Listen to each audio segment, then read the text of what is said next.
Oh, hi. Hello there. Hello and welcome.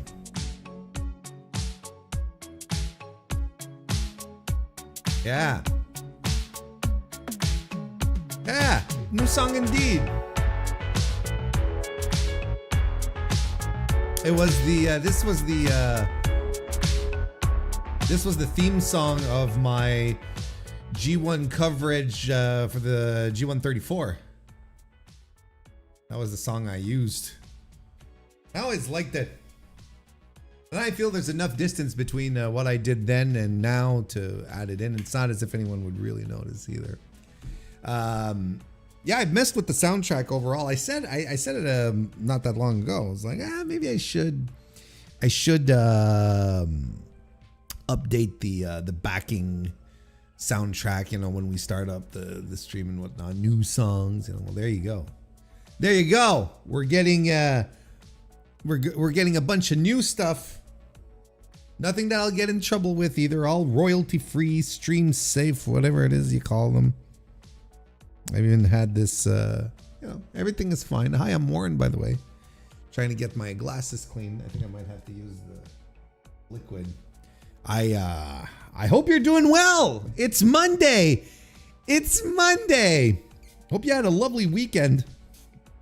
On top of that, this is my last week on vacation from the shoot job, which is fine.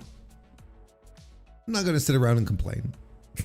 You know, I'm you know, nice and privileged to have what I have, to be able to take the time off that I can, and then I'll be able to take probably another 3 weeks during the holidays.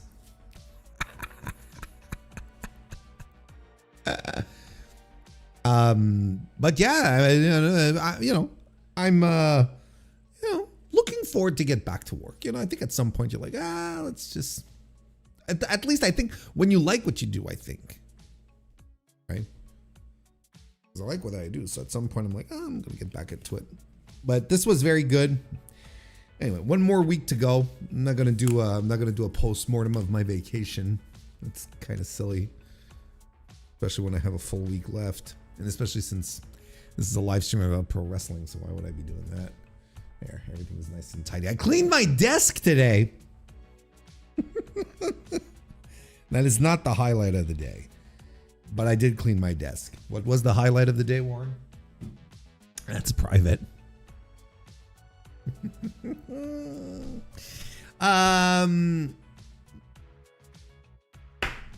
Yeah, I mean, yeah. It's been a cool couple. I had some company over the weekend as well, so that was fun. That's always nice. Spent a couple of days. We had a good time. Enjoyed ourselves tremendously. Laughed, loved, played games. It was a lovely time. I always enjoyed. I always enjoy these moments when the company comes over, because the company is usually close family, and I take care of my own. There you go. I did watch another Kurosawa film this weekend. The Bad Sleep Well, which was a film that he directed in 1960, if memory serves me correctly, and it was like no, it's not even a loose adaptation of Hamlet. He just like he took inspiration of Hamlet to create like this noir vision of corporate Japan, post World War II corporate Japan, and how scummy it all was. And it was very good. It was very good. I don't think it's his best. I don't think it's like, you know, I don't think it's it's like in his top films. You know, Letterboxd has it like at 4.1 stars out of 5. And yeah, I think it's a little high. But I think it's because it's Kurosawa, and then everyone goes, everyone just goes googly because it's him. But it was good. It was an interesting twist, and I liked it. I liked it. Yeah. That's pretty much it. That's pretty much it. I'm trying to think, was there anything really all that exciting? No, there really wasn't. There really wasn't anything all that exciting. It's been pretty tame. And I've been playing through the Mass Effect trilogy again, and played that in 20 years. I think I talked about it. Well, in 20 years anyway. Mass Effect 1 was released, what was it, 2007, something like that, 2006, 2007. Like, it's considered retro gaming at this point to play the original Mass Effect. I feel, right? And yeah, and I finished Mass Effect 2 as well. Mass Effect 2 was a lot better than I remembered, and I already thought it was good, but it's really even better than I remembered. Gunplay is a lot of fun, and Mass Effect 1 is not all that good. And I know a lot of people are gonna, a lot of people sit around and talk about the first Mass Effect, and say, oh, but it's excellent because of the world building and whatnot. It's like, yeah, it's laying some really nice foundations, but holy shit, does Mass Effect 2 just take it and run with it? Absolutely. And then, like, every system is improved. Every system is improved in Mass Effect 2. Everything. The gunplay, everything. There's, interesting lore decisions that were made. Whereas in the first Mass Effect, there's no ammo, right? You just have your, you can just shoot until your gun overheats. Now in Mass Effect 2, which takes place 2 years after the events of Mass Effect 1, guns now need ammo, which is, how do you explain that? Well, who cares? Honestly, but it is kind of weird. And now all we have left is to embark on Mass Effect 3, the much maligned Mass Effect 3, at least for its conclusion. From what I remember of Mass Effect 3, the things that upset me a little about it, I feel, if I remember correctly, but I'll report back when I'm done with it. They really toned down the RPG elements. Like, really toned down the RPG elements. And the finish. Well, I mean, the finish, that's the one thing everyone is kind of unanimous on, right? I think that's the one everyone is unanimous on. That the conclusion to the trilogy is not very satisfying. Anywho. Just, little mundane little tidbits of Warren Hayes' life. There you go. Let's say hello to some people in the chat. Craig581, nice to see you. Welcome to the chat. I appreciate it. Thank you. Just wanted to mention I enjoyed your video on Brian Alvarez and him wanting AEW to beat WWE. I appreciate it. Thank you. Thank you so much. Thank you for letting me know. Thank you for stopping by. Thank you for dropping in. I'm very pleased that you enjoyed the video. I mean, it is all true at the same time. Like, that's the thing. It's like, it's all, yeah, it's not hard to make compelling videos when you're absolutely right. So that always helps. DJ Convoy, nice to see you, brother. Welcome to the chat. DJ Convoy also happens to be a member of the Mr. Warren Hayes Show channel. And he's doubling down to get brownie points. An excellent vid. Here you go. Oh, thank you, gentlemen. You're making me blush. You're making me blush. But thank you for being here. And Sports and Things shows, Carlos. Nice to see you too. Always a pleasure to have you too, brother. Yeah, I mean, this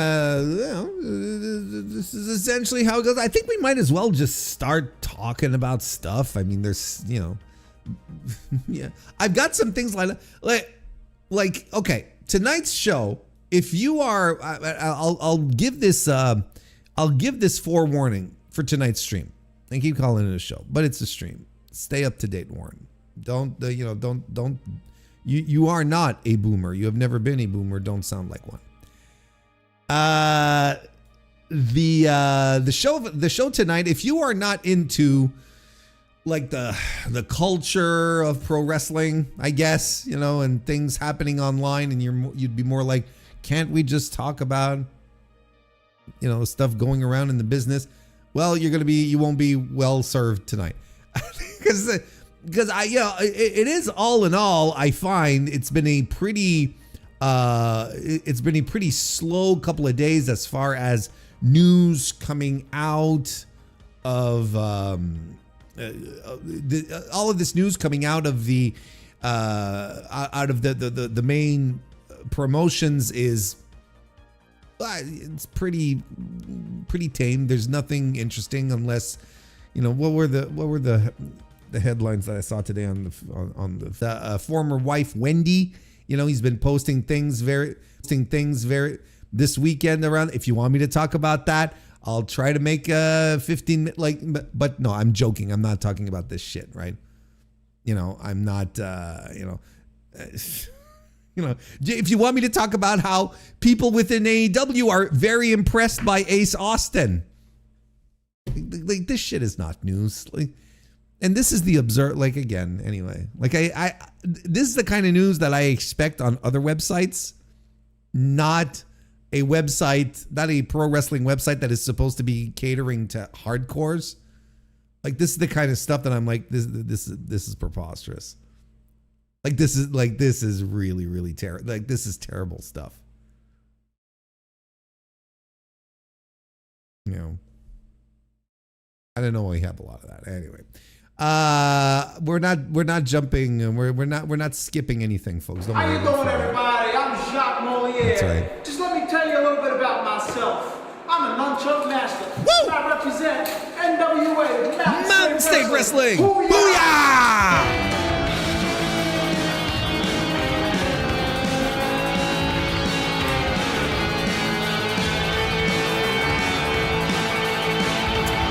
Yeah. Maggie Okada, nice to see you, brother. Welcome to the chat. Also a member of the Mr. Warren Hayes Show channel. Hey, listen, I'm a little worried about tonight's stream.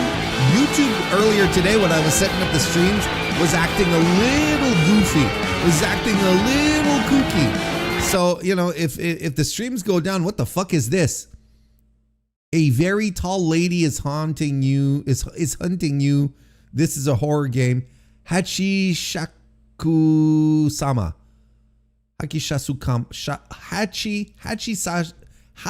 I'm gonna get it. Hang on, give me a second here. Hachi Shakusama. See, I got it. What the fuck is this? That's Lady D from the Resident Evil Village game. The fuck is this?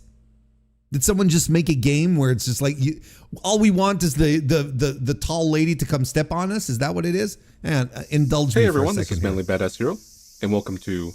By the way, this dude here, he reviews only horror games. I highly recommend Manly Badass Hero. I like him a lot. And she may or may not be a monster. Okay, well, hang on. Yellow green. It's a No, is it one of those? Where it's one of these walking sims disguised as a horror game. Someone's trying to get into the house.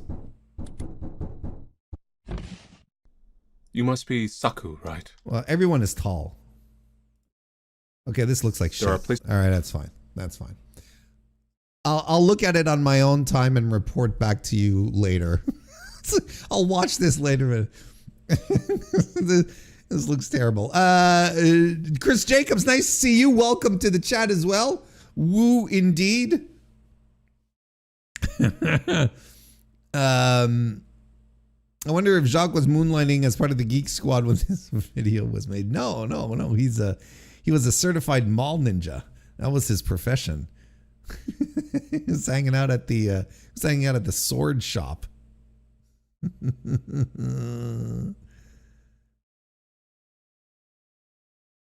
I'm telling you, Warren, you need to record Jacques because I can see that video going down because of a copyright or something.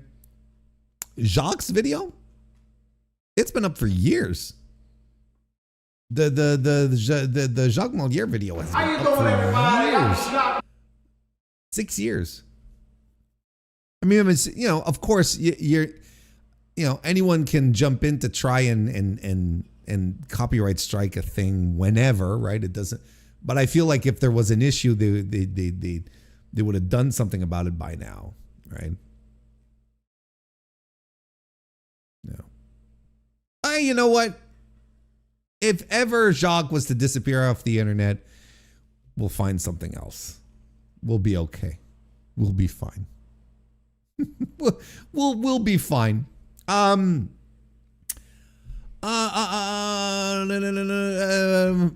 What should why do I feel like I'm completely out of sync with like the run sheet that I created in my head?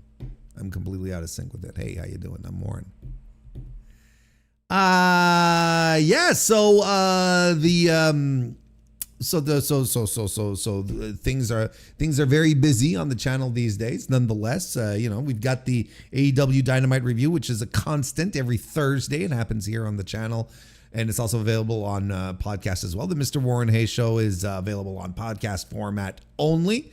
That's where you can find it's sort of a compilation of all the great hits that happened during the course of the week on streaming, and then also some things that have been pre-recorded that were not discussed on streams. So most of the time it's reviews. Sometimes it's little things, you know, little tidbits that just come out of nowhere, and I'm like, oh, I have 20 minutes to talk about this. Let me hop onto the old recording machine and record. So that's a thing that happens every Wednesday on top of that. So, you know, we're right on schedule. Everything's still okay. And then, of course, in the meantime, I am doing my daily G1 coverage of the day of the G1 Climax 36, the Grade 1 Climax 36 this year, which, look, the tournament is just about done. There are 3 nights of block action left. Tomorrow, Wednesday, and Thursday. Tomorrow is the second to last night of block action for Block B. And then Wednesday we close out Block A, and then Thursday we close out Block B. And you know, Warren, why don't you give us a bit of a temperature check? How do you feel about the tournament so far? Listen, this year I find has been a very good, well wrestled, well put together a professional wrestling tournament. I think this G1 is the best that we've had since the pandemic. I would go as far as to say that. The bar was a little low in previous years. But, you know, I think that, I think overall, the big positive is that the thing that everyone who watches New Japan wanted New Japan to do, which is to focus on the new guys and allow the new guys to take center stage and explode and like just, you know, make the promotion theirs, I guess, to a degree. It's finally happening. And there's a lot of guys who are really having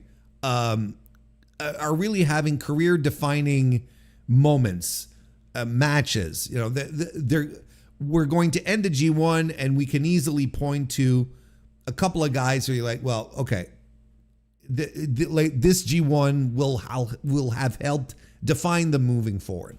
And unless, and you never know, unless New Japan completely drops the ball, which is not outside of reality, which is not a concept that should be completely alien to people. Unless they completely drop the ball, they've maintained my faith in New Japan, right? If you remember when I started talking about the G1 this year, for me it was kind of a litmus test where I was like, I hope that they're able to do something exciting, something compelling, because I am practically all fed up with New Japan. When I was going into the G1 and I was like, if this G1 stinks, you know, I'm I'm going to do my coverage, and then I'm going to say, sayonara, see you on January 4th. That was my plan. But it's interesting. I think they're doing really interesting things, and now I kind of want to see what they do with all these great elements that they've put into place, which might end up just being completely fumbled too, right? Like that's entirely possible. But it really has been a very good tournament. Which is not to say that there are matches, and particularly wrestlers, that have been absolutely brutal to watch, frustrating even. And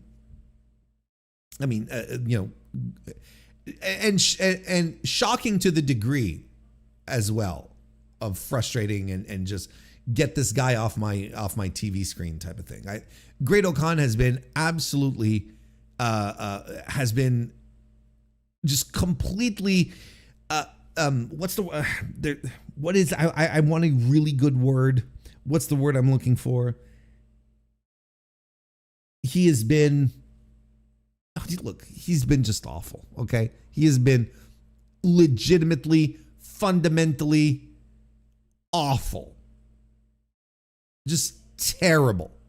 That's the word that I used when I recapped night 14 just on Sunday. He's a blight on the tournament. He provided nothing of value, completely checked out, and just done absolute junk. And it's fascinating how quickly Great O'Khan is slipping, or has slipped, I should say. It just happened in a flash. It's crazy to me.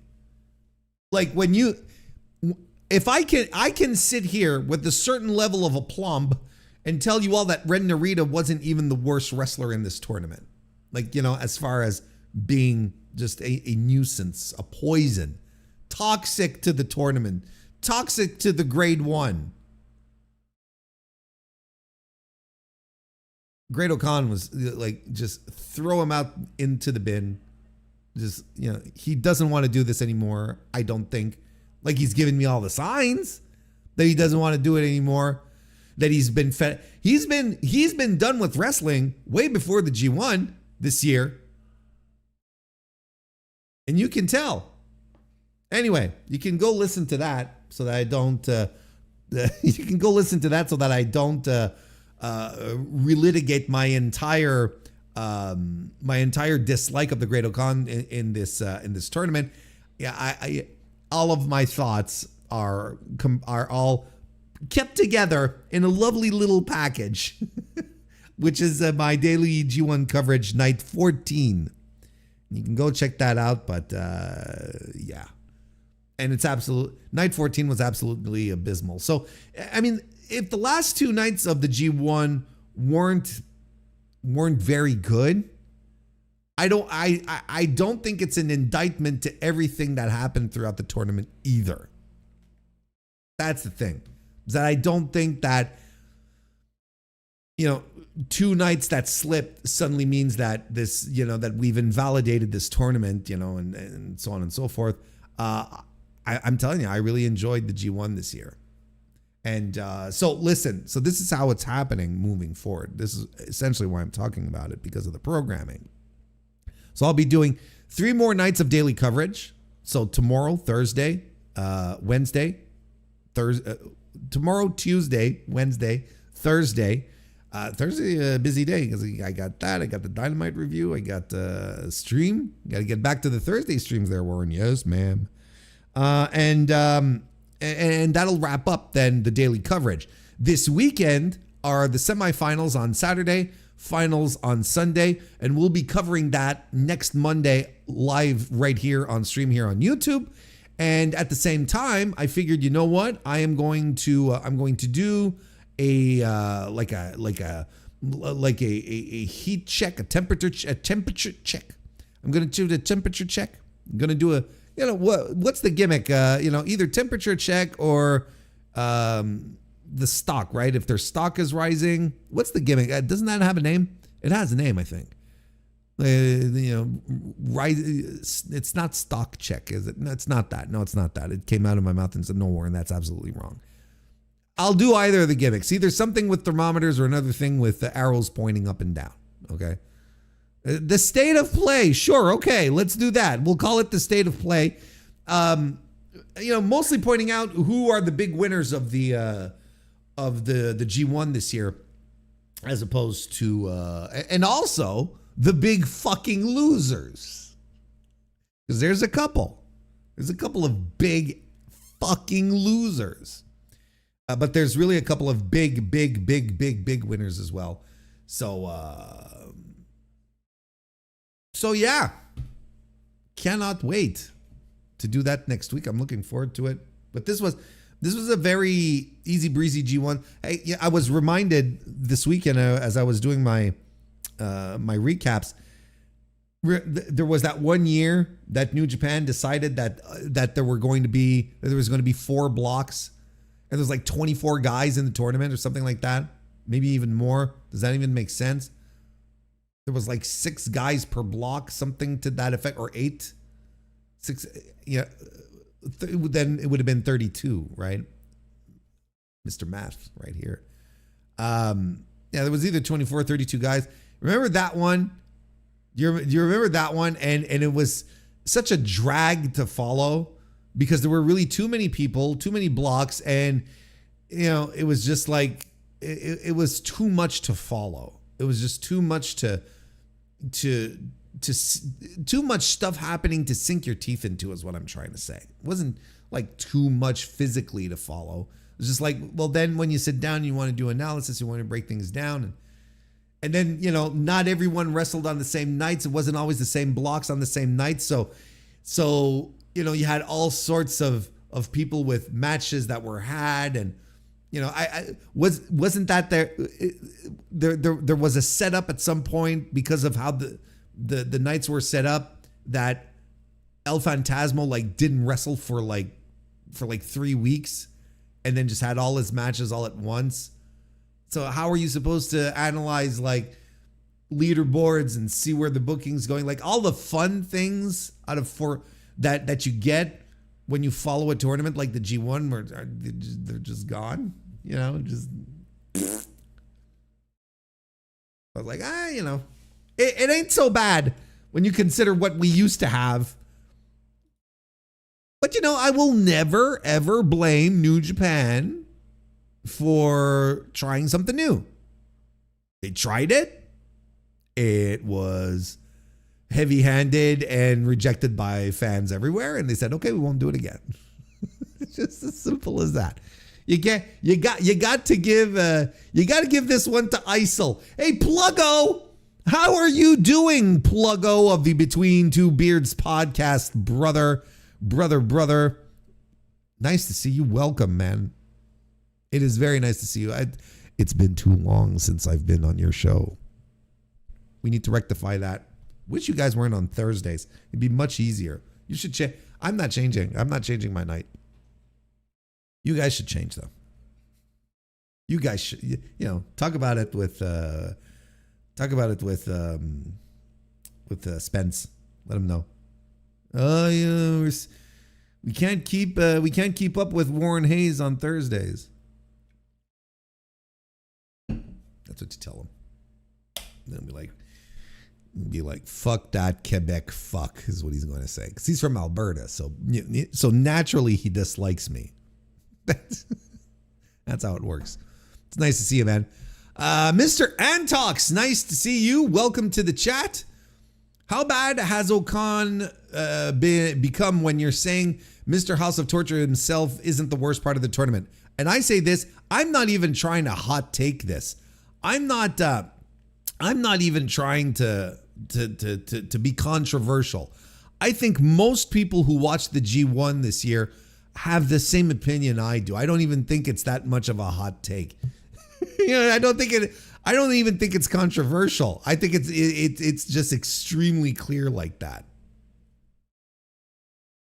You know, he has been terrible. He has been absolutely awful. Look, on yesterday's recap, I was lamenting the loss of Evil to WWF. What the fuck? WWE. I was lamenting his departure because it turns out they gave Evil's gimmick to Great O'Khan, just using all the interference and being, using nothing but interference, low effort, swinging chairs around and whatnot.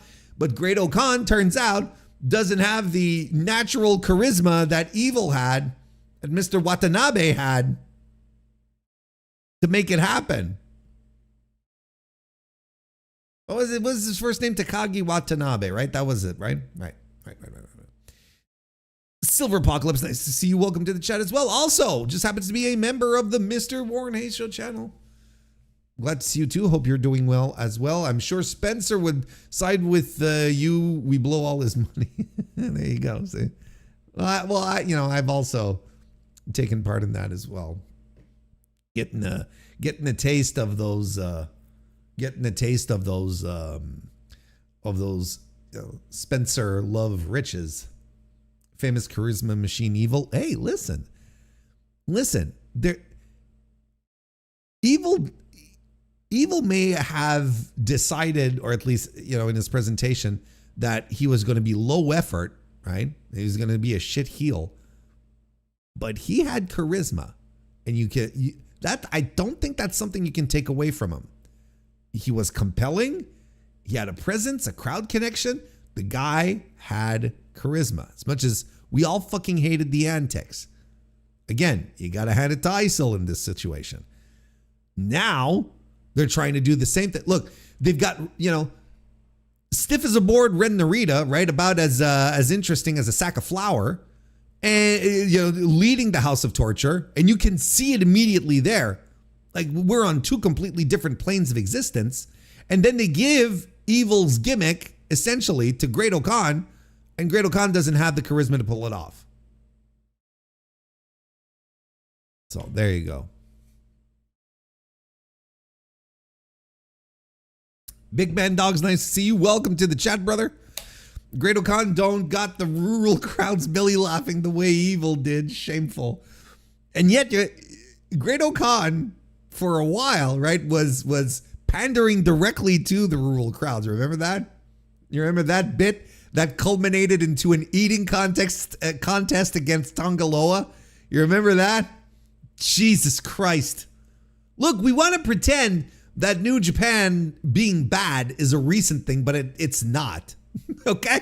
It's not. The thing that sustained New Japan, while it did bad things, was the fact that it still employed some of the best wrestlers on planet Earth.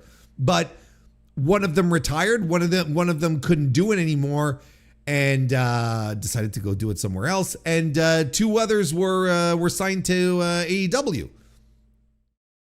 So when everything is bare like that, when you got nothing left, well, then the bad shit time has a tendency to really shine through. Anywho, that's I guess this was my my 2/3 way update. It's more than 2/3. We're like 90% done with the G1, legitimately.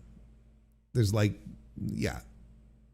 there's like 3.33333% times 3 G1 grade 1 climax 36 stuff left. So keep an eye on that over the next couple of days. So there'll still be the coverage here on the channel, and then it'll all wrap up next week here on the stream, where we're going to talk about the semifinals, the finals, and then give an overview of who were the big winners and the big losers of the tournament this year. That's right. I made stir fry for dinner. Delicious. Very good stir fry. And you know what I found? Shut up, Jacques. You know what I found tonight too? Very excited about this. Very, very excited.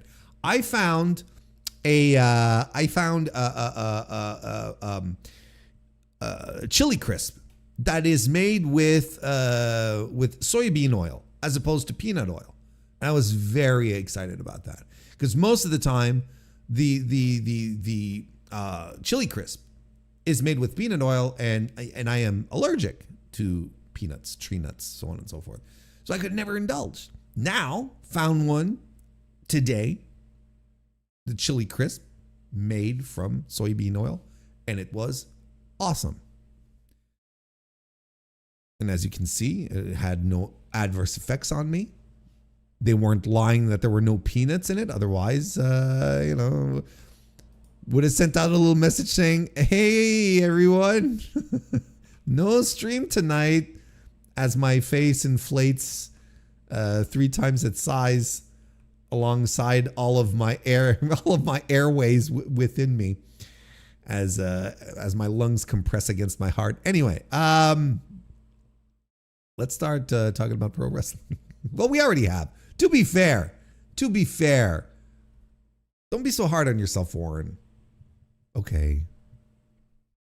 You know how sometimes I like to start the streams with something a little lighthearted, something, maybe that we can point and laugh at, something that I feel will gel us all together. All of us here present live on stream tonight. I like to do that. I like to create a moment where I feel like we are all going to come together for whatever reason, to laugh, to make fun of, to get angry at. I think I've got something pretty good here. Maybe you even saw it. It's a couple of days old. I had put it on the docket for last week and I didn't get around to it, but I do want to get around to it because it's significant. Because look. Just jump into it, Warren. You've done your preamble. You don't need to do all that much more. So, got this off of the Twitter. This was shared in one of my hangouts. I'll read the Twitter. It's from a thing called Ringside Feed. I've never heard of them, but I'm not on Twitter anymore. So maybe this is the new top aggregator, right? Maybe they're the one bumping out wrestle features, or what's the other one? Wrestling with an O. No, not Wrestling Observer, by the way.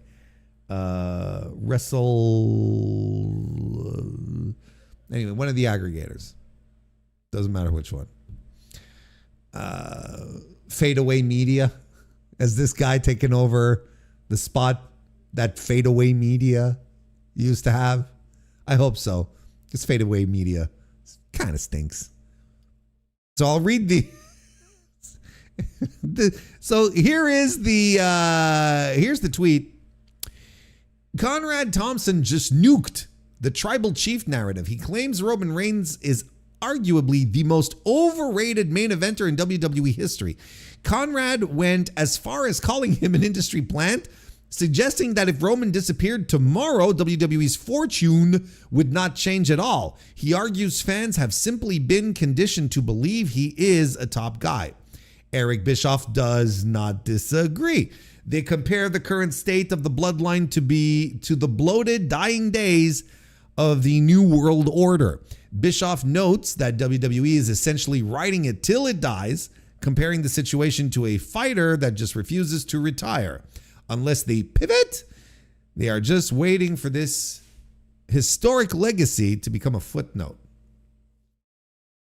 I will argue with you immediately. What historic legacy does Roman Reigns really have? He has a legacy. He has an undeniable legacy. I don't know how historic or important it is. Do you guys feel like we're listening to the video? I want to listen to the video, not the whole 6 minutes. There is a moment where I'll be like, that's it. I'm done. But yeah, let's have a little look see. And mostly, what'd you think of the match?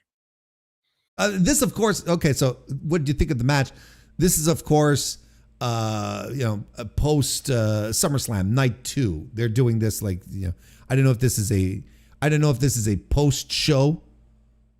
I don't know if it's like the next day. I couldn't tell you. But this is in reaction to SummerSlam.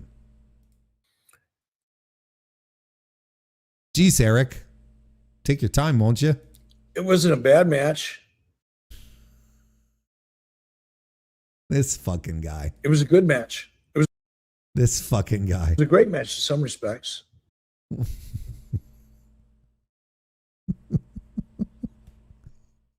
What a weasel. It was a good match. It was a great match in some respects.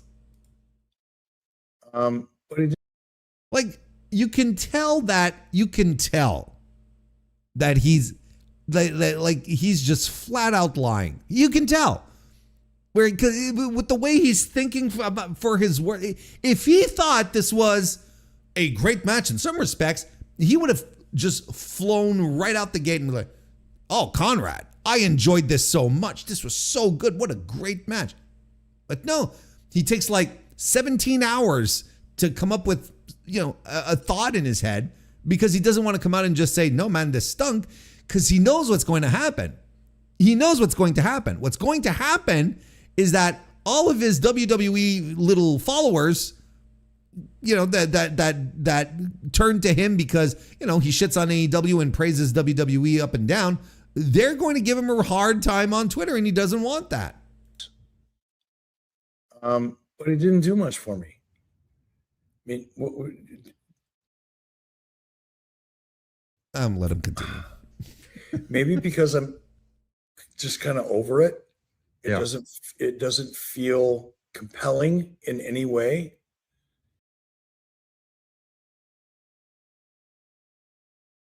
I mean, here's the thing, right? Here's the thing. From all accounts, it was not a well-wrestled match. It was kind of boring. So when he says compelling, he's saying, "What's the story?" That's essentially what he's saying. What's the story here? I don't feel invested. And I mean, he's right.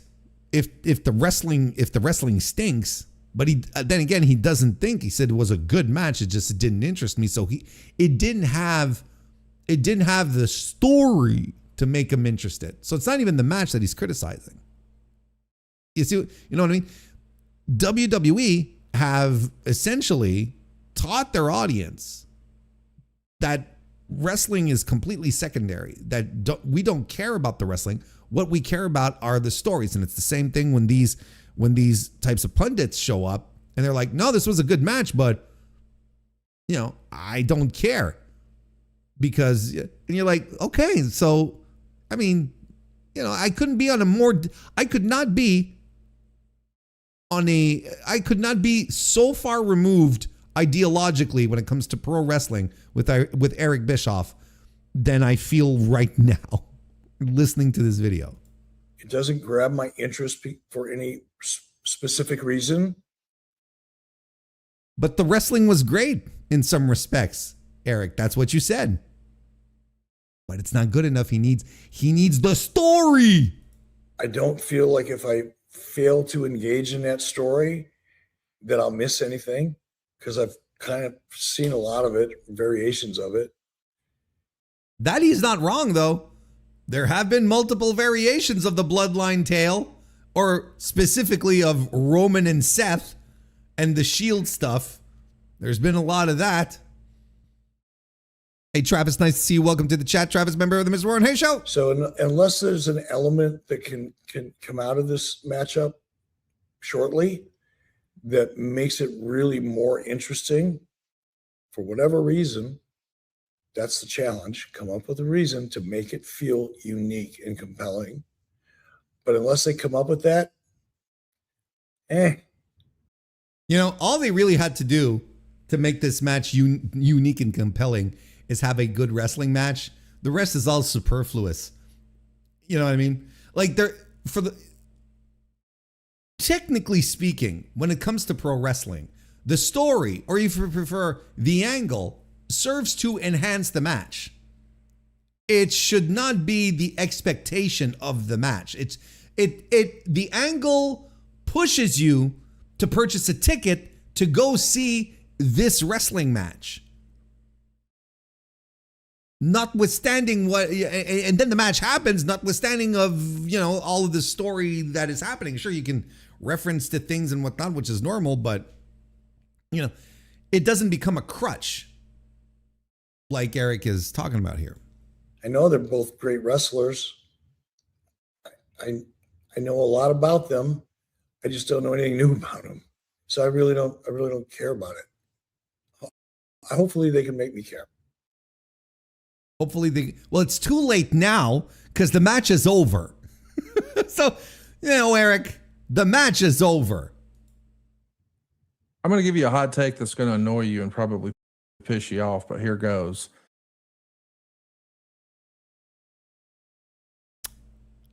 Here comes the main event, folks. I think Roman Reigns is probably the most overrated main eventer in WWE history. Some people would say that's a hot take. Some people would say this is something that most hardcores have been talking about amongst themselves for the past decade or so. Like this is not a hot take. This is not new. This is a very valid opinion that has existed for a while in regards to Roman Reigns. I think the shock of this statement, for me anyway, and maybe even for you listening right now, is more along the lines of,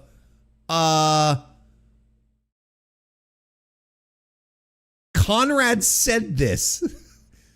Conrad, SaveWithConrad.com just told us that he thinks Roman Reigns might be the most overrated WWE champion of all time.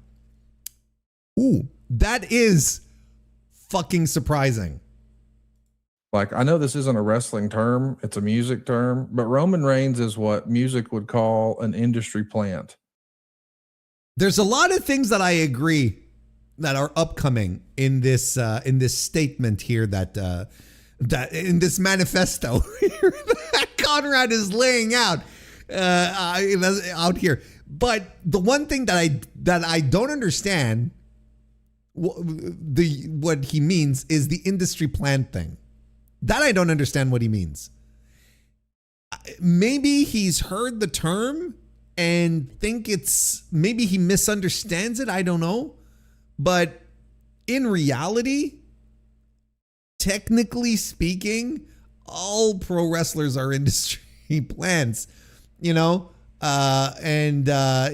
just a question of who does the booker like and who will the booker push to be at the top of their promotion, right?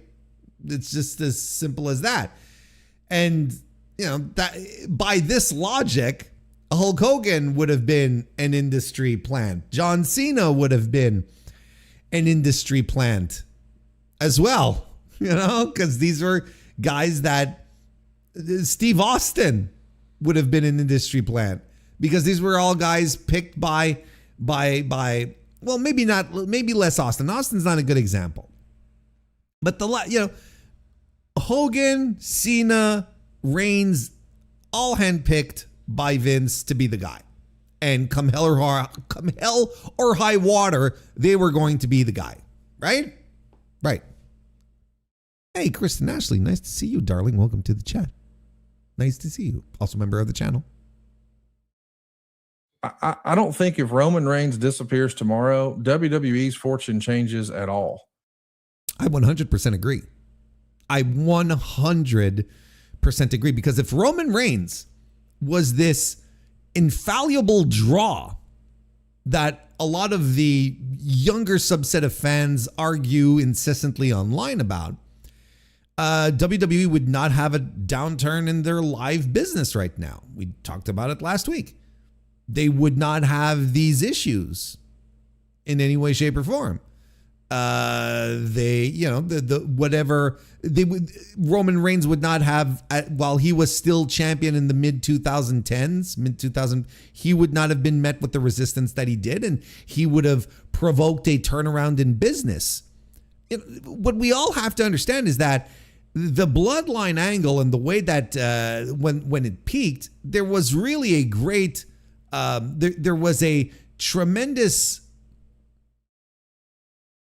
confluence of circumstance, essentially, which is fine because that's always what wrestling is about. It's always about being at the right moment, being at the right place at the right time. So they were, the bloodline just connected at the best possible moment and created, and created the impression that Roman was this great draw, when in reality it was a number of factors. The story was resonating with WWE fans, a new generation of WWE fans as well. So, I don't know. I completely agree with Conrad. I think Roman, look at all of the times that Roman took some time off. Did business drop? Pretty much stayed the same. There is no one in WWE that is bigger than the brand. It's just as simple as that. There is no one in WWE that is bigger than the brand. I think, they pushed him so hard against the grain.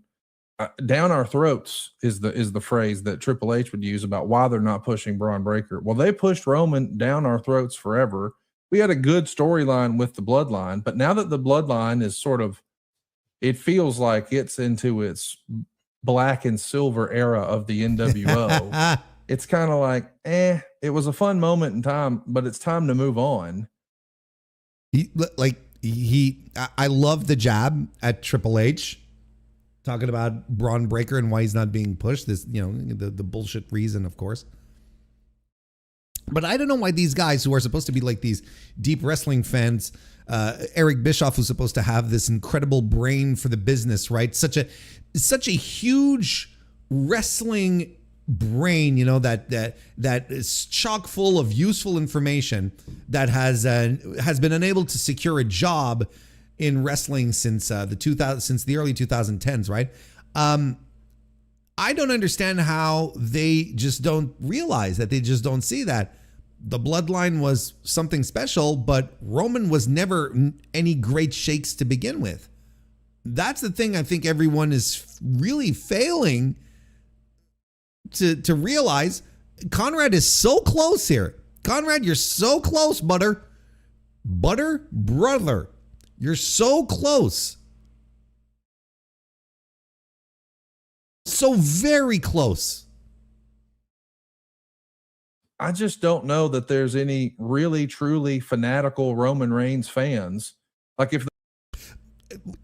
Yes, Conrad, there are truly really fanatical Roman Reigns fans. Yes, and I'm sure you had a lot of them show up on your social media doorstep after this video. They booked Roman the way they do Punk, or the way they do Cody, or the way they do anywhere. I just feel like he has just we've been conditioned to believe he's the top guy, but there's no real reason.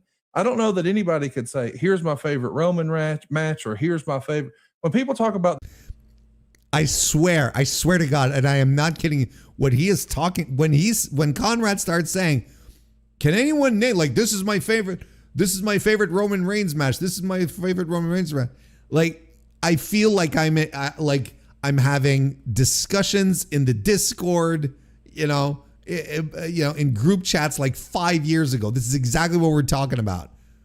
Name me Roman Reigns' 5 best matches. Go now, type of thing. We're having these hardcore discussions that we've been having for years, and Conrad is just out there having them like on his podcast with old ATM Eric there. Their favorite match ever. How many people list a Roman Reigns match? How many people list their favorite promo ever as a Roman Reigns match? None in both those circumstances. Or the people who do are like 13 years old. And it's not or haven't watched anything else. Like he's doing the world PR tour and doing all the heavy lifting like they have a Cody Rhodes, or before that, a John Cena doing. Oh, look at that. Now we're even leaning into, hey, how come Roman isn't doing the global ambassador stuff? Why isn't he going around doing the PR? Why is it always Cody? Why is it always Punk? Why is it always, why is it everyone else doing the media, doing the rounds? Why isn't Roman? I'll tell you why. Because Roman is not good, is not a good talker, and he's not charismatic. Cody Rhodes is a hell of a talker, and he's media trained. He knows that's why they send him. Roman is a schlub. How many times do we have to come back around to this where it's just Roman is a schlub? Yeah, no, you're right. Like the only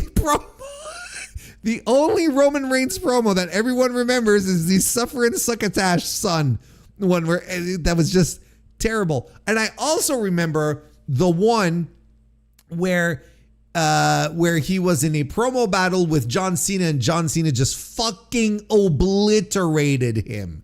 All he could do was just stand there. Here being Roman, he could just stand. All he could do was stand there and take it. He could not compete on that level. He's a schlub. He's always been a schlub. He's been Vince's favorite from the start. That's all there is to it. He just flies in, takes 12 minutes to get to the ring. What is going on? Like, Conrad is laying all of this out as if this is like new information. But we've been talking about this shit. We've been complaining about it for years. Wrestles kind of the same match. Does it really, really slow. Gets It's mind-boggling. his hand raised and he moves on. He's Goldberg if Goldberg worked more than 10 minutes. Wow. Here's where I disagree, though. And everyone here knows how much I despise Bill Goldberg as a professional wrestler. If there was ever a moment where I have to jump in and say something nice about Bill Goldberg, I don't have. Oh shit! I don't have the old music queued up. I don't have it anymore on my sources here. Shit! This would have been a really nice moment to cue that up had I thought about it beforehand.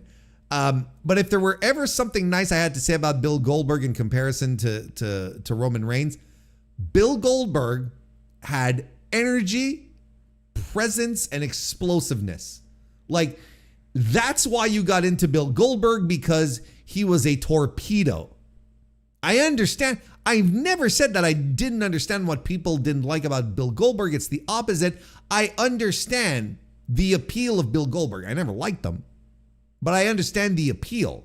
I'm able to separate the two. And that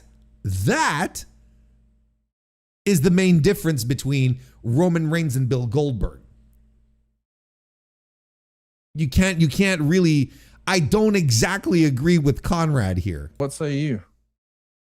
What say you? What say you, Eric? And I love how Conrad then is like, full screen, Eric.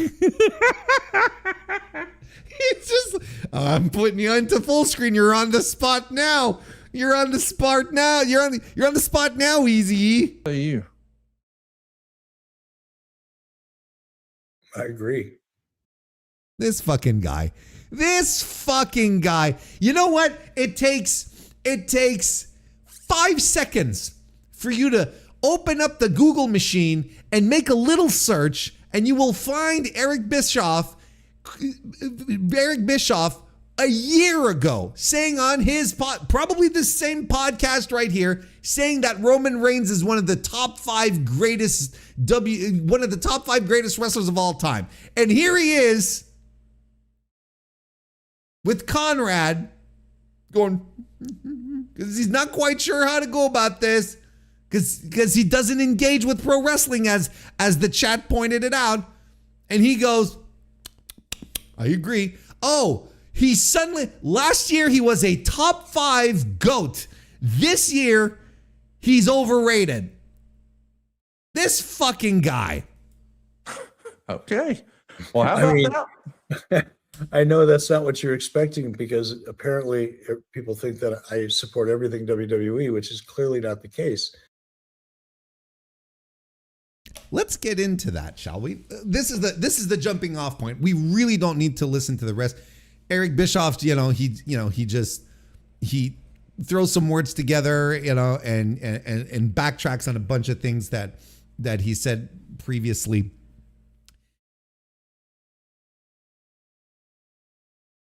But let's focus on this. Let's focus just on what was said here. People think that I only agree with what WWE does, which is clearly not the case. It's not that clearly. And just because you're like Roman Reigns is overrated, it doesn't suddenly make you the bastion of impartiality, right? As much as I agree with everything Conrad said, I have to wonder what the fuck happened where these two guys, you couldn't find two bigger standard bearers for the casual wrestling fan, the WWE fan. You couldn't find two bigger standard bearers suddenly turning around and saying, yeah, you know what? SummerSlam, but on top of that, Roman Reigns, overrated. One of the most overrated guys of all time. That's a hell of a leap. And it just so happens that this review occurred a few days after WWE announced their partnership with XM Sirius Radio CDs, Sirius XM Radio, something like that, right? The WWE radio thing. And just as a guy who likes to scratch his chin and think about things when they happen, because a guy like Eric Bischoff, who is constantly for sale, will not go against things if he feels like it will ruin opportunities for him. That's just how he is. He's for sale. He always has been. So I find it interesting. I find it very, very interesting that this happens at that specific moment, right? When all of the other WWE friendly podcasts are talking about SummerSlam and say, oh, this is very good. This was great. The good time was had by all. Good main event, whatnot. And then I think it was yesterday, and I don't have the tweet right in front of me. I apologize. It's just coming to me now. Then Eric Bischoff writes, but he talks about how he considers that Triple H, is in this position essentially because he married the boss's daughter. And he said something, I'm paraphrasing. Again, I don't have the tweet. Excuse me. I don't have the tweet right in front of my eyes where, the transcript. But he essentially says, even back in the day when you'd see him in WCW, no one said, oh, this guy's going to be a star. Which is crazy.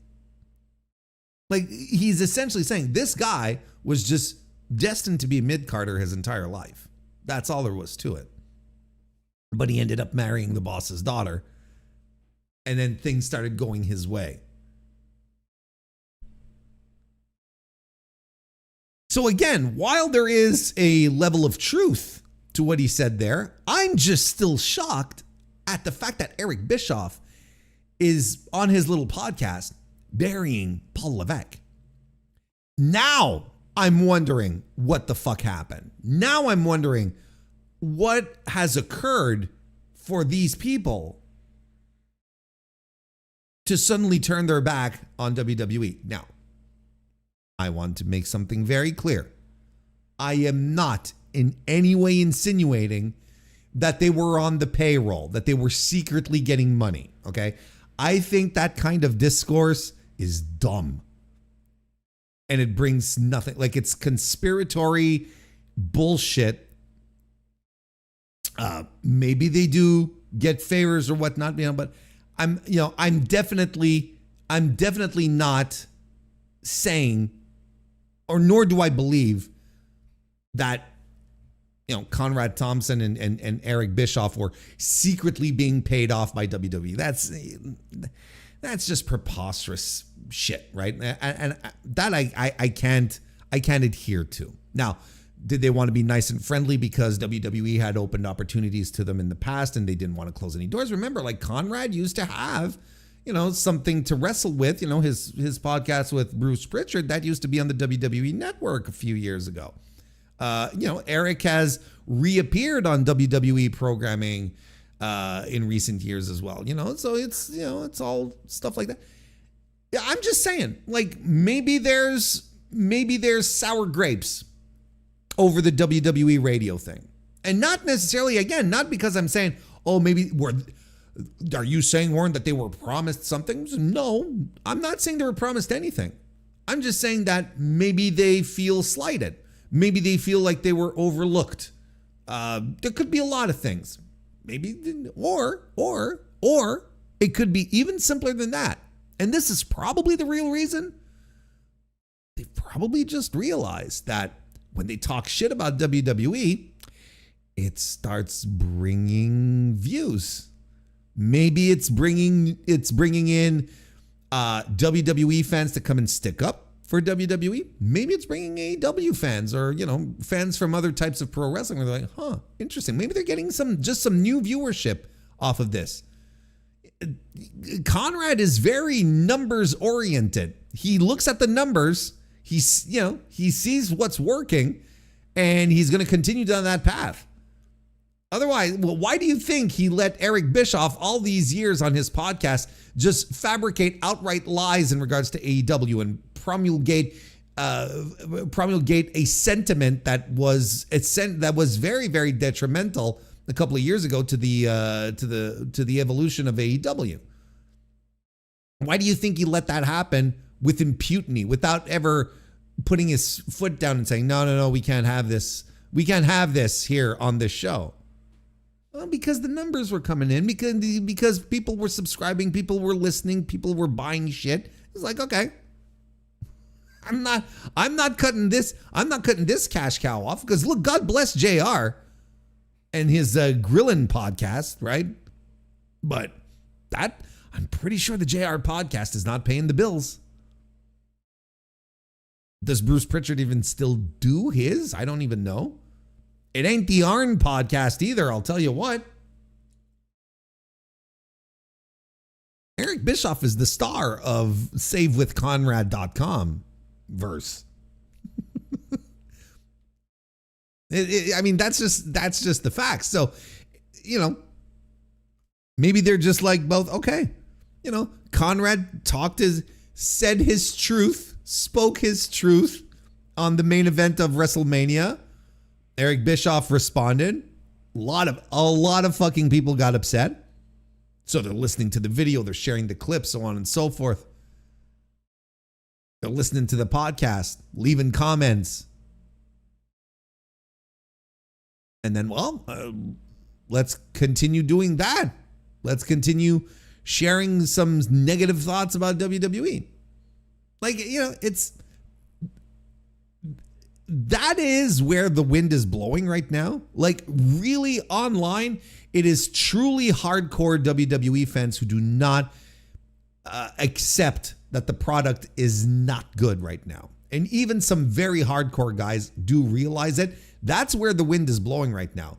Is there any surprise? Is there any real shock that Conrad, the mortgage guy, and Easy are right now seeing where that is going? Is like, hey, we could pivot and do this now because shitting on AEW is not paying off right now. No one's really listening. Plus, AEW is objectively good, so there's a lot of positive sentiment. So no point in hammering that. We're not going to get any views. So why don't we try something different? I mean, they're going really hard. They're going really, really hard. If that's what they're doing, they're going hard by coming out, swinging out the gate, saying that Roman Reigns is the most overrated WWE champion of all time, which I agree with. Don't get me wrong, but you have to agree. It's a hell of a pivot for Conrad and Eric here. I just wanted to point that out. Wanted to talk about it a little bit. Thought it was funny. And I thought it would have been a one-time thing. But with Eric Bischoff going out there to basically bury Triple H, I was like, Jesus Christ. Okay, are we embarking on a new era? Well, we'll soon find out.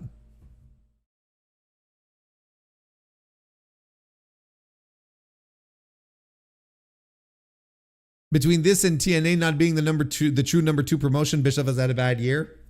Yeah, he's got to turn his fortunes around. He's got to continue showing that he's got this big brain for business. There's no way Eric Bischoff engages with pro wrestling. To him, it's just something to cherry pick talking points from. I agree. This guy doesn't watch pro wrestling, and you can tell by his analysis. Like we listened to what he said, right, about the main event. How does that constitute analysis? I mean, it's not even surface level analysis. It's just like, I don't know. I thought it was not good because I wasn't engaged. I don't know. There's something missing. It's like, well, if they want me to get interested, well, they should do something engaging. Wow, really, Eric? Holy shit!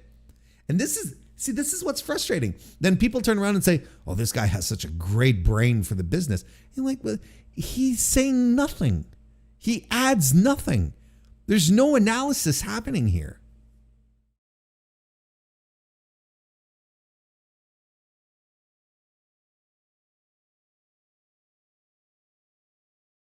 I think he meant office champion. Yeah, I think that's what he meant, and not industry plant. That was weird because, like I said, pro wrestling they're all industry plants up and down the card regardless, right?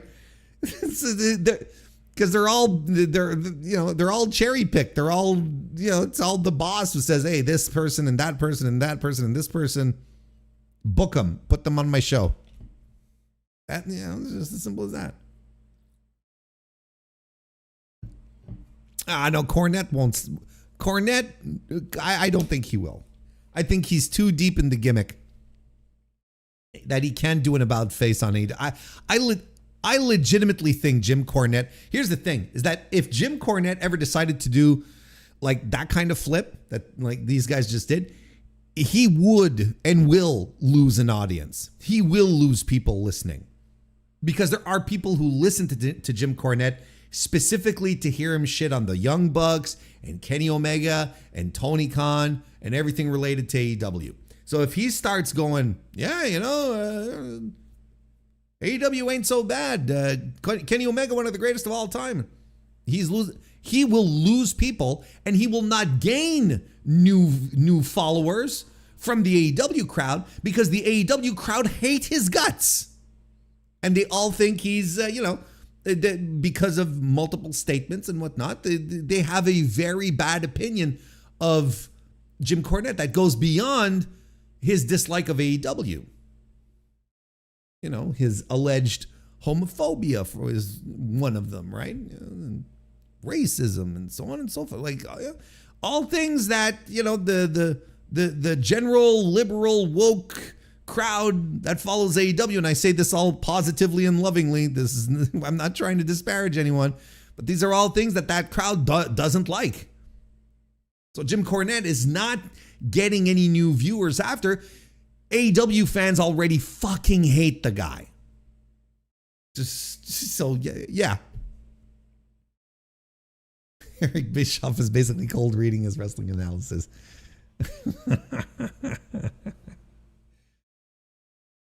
He's such an unlikable human. It's crazy. Anyway, best of luck to them. Let's go back to our docket. When we started the stream tonight, I said that there wasn't really any like big news coming from any of the big promotions. There really wasn't a there wasn't really some events coming out of WWE or AEW that I was like, I could rub my hands and get ready to sink my teeth into. But it's not as if we've been completely devoid of happenings in pro wrestling, and we kind of have to turn to the independents now for the more tumultuous wrestling stories of the past couple of days. One of them being the war between Joey Janela and Adam Abdallah of Orange Crush, the booker of the produce shows. I'm not getting into that. I'm not going to. I'm not gonna dig deep into that one. We already did. we already did. But there's been more developments, and it turns out. Look, my final analysis on it is that it turns out that Adam Abdallah is a poster, and he can't stop tweeting, and that is terrible when you're a wrestling promoter, because you need to be able to put down the phone instead of going out fighting randos on Twitter. But for someone who observes wrestling, who doesn't have a pony in this race, who is entertained to a certain degree with online drama, this it's great news. It's great news, and I'm very much looking forward to the future of Adam Abdallah online after everything that's happened recently. No, the event we're going to mostly focus on is something that still kind of blows my mind, but that did occur over the weekend, where AJ Styles and indie stalwart Eric Cannon sparred on social media about AJ Styles' son Avery allegedly not helping out at a GCW show. Got our boy Josh Nason here, who's got an article on the Figure 4 Online Wrestling Observer. How you doing, Jason? In an online feud that no one saw coming this weekend, and oh boy, is that putting it mildly, Josh, AJ Styles and Eric Cannon exchanged words on Twitter. I'm not calling it X. After Cannon threw some shade at Avery Styles for allegedly not helping with chairs at a GCW show last Saturday. It began after Fightful posted a quote from Natty on Twitter where she praised Avery and Marcus Mathers for that GCW match in Minneapolis, which she watched in person. She said she wanted to get Avery at her school and that he is willing to, quote unquote, pay his dues as a young wrestler. Cannon, a Minneapolis native and longtime wrestler, like what, 20, 25 years Eric Cannon has been at this? He didn't care for that and wrote on Twitter, quote, as someone who watched this kid skirt away from helping with a single thing at this very show, I'd just like to say LOFing. AJ Styles then quoted the tweet. Excuse me, let me say that again. AJ Styles then quote tweeted that and wrote, quote, he was paid to wrestle at GCW, not help you put up and take down the ring. That sounds like your job. You just sound like a jealous douche. There's the AJ that I know. That's the AJ Styles that I've heard multiple stories about. Cannon then replied, quote, I have all the respect in the world for you, AJ. I understand why you defend your son, and it is admirable. But the fact remains, ... He can stay AJ's kid, continue to skirt responsibility in paying dues, or he can earn the respect of his peers and stand on his own as Avery. Styles then replied, you don't, again, another quote, direct quote, you don't ask someone to have dinner at your house and then have them do the dishes. He was asked to wrestle at GCW. Although grateful for the opportunity, a vet would have talked to him professionally or at least face to face. Cannon replied, again.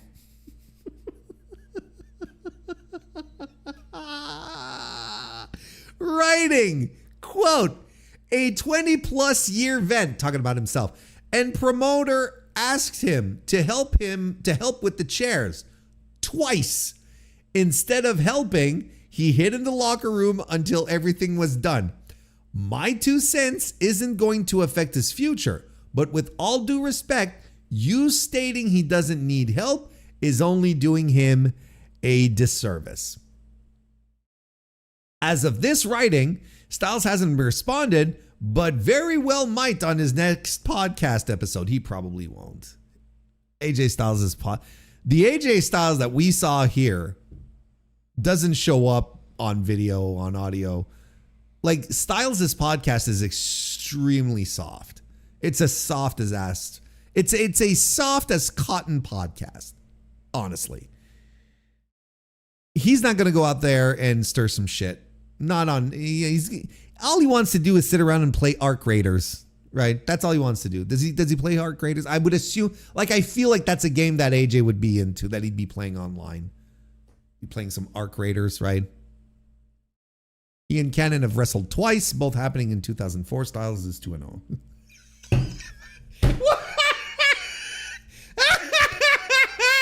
What a fucking outro, Josh.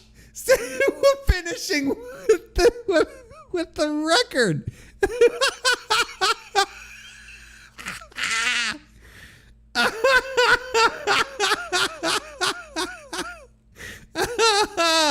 Now that, folks, is wrestling writing. Holy shit. That, no AI could have done that. That is 100% human original writing. This ain't no David Shoemaker shit right here. I'll tell you what. Holy fuck. That's fucking funny.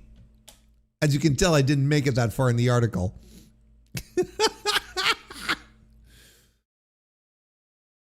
All right. So,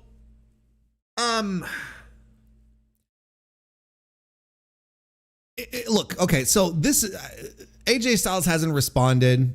I think as far as it goes between AJ and Eric, it's been pretty much the same thing. But then, like, everyone came out with their 2 cents and how, so on and so forth. Now, in case you don't know, and there's a chance you might not know, okay? In case you're not aware, on the independent circuit, when you are wrestling at an indie show, every wrestler is sort of expected to help out. Putting the chairs out and folding them back up is usually the thing, right? There's wrestlers who go a little further and are also part of the ring crew, take it apart, and so on and so forth, help set up merch tables and, all this kind of shit. That's kind of expected when you're breaking in, when you're hitting the indie circuit. It's kind of expected that everyone pitches in. This is one of these unwritten rules in professional wrestling, of which there are myriad unwritten rules. It's one of these things where there's a code of conduct, but it's transmitted orally. So if no one told you, hey, when you go backstage, to your first show, when you go backstage to a show and you're going there for the first time, you have to go around and you have to shake everyone's hand. Otherwise, you might offend someone, right? That's one of these dopey. This is one of those dopey rules that exists in pro wrestling, right? Famously, the Young Bucks didn't do that at their WWE tryout a few years ago, and I think Dustin Rhodes called them out on Twitter about it back in the day. Anyway, something that they were still doing the Generation Me gimmick, right? It was still part of that. They weren't they weren't officially the Young Bucks, but anyway. Rory Starks, nice to see you, by the way. Welcome to the chat. So, I'm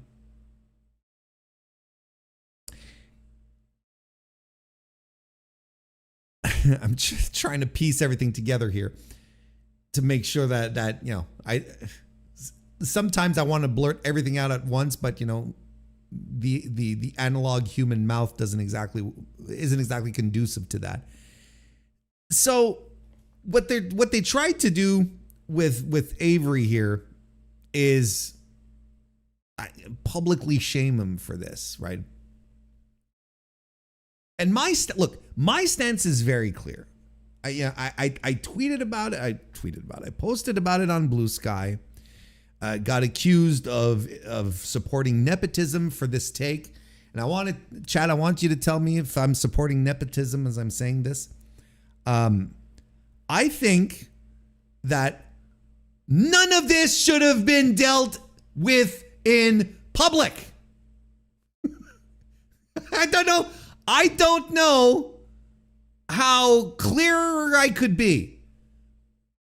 I don't think this was something that was meant to be brought to the attention of the average wrestling fan who does not understand how a backstage at a wrestling show works, who doesn't understand all the intricacies. Look, I myself would probably be lost. I'm not sitting here telling you that I am the wise old sage who understands how everything goes. I've never been part of a wrestling locker room. I can only base myself off of everything that I've read, everything I've been told, how things work. So all I can do is formulate my opinion around that, right? But there are many people who just don't understand, who just don't get it. And I think the reason why this came out into the open, well, not only do I think, I know, and everyone knows, is because of the fucking Natalia post, right? What a fucking, God, she's useless. Anyway, you know, all she could have said was, oh, he was great. You know, Marcus Mathers, Avery Styles, you know, fantastic. Wish I could have him over at the dungeon. She could have left it at that. But she felt compelled to talk about the dues thing, the paying of dues thing, because she was on location and she probably heard, maybe Avery went straight up to talk to her about it and whatever, but she probably heard that there were people in the locker room who took issue to him not helping out, not doing jack. And she decided to get ahead of the curve and put out a statement, very WWE-like, which is like, we are going to control the narrative on this one.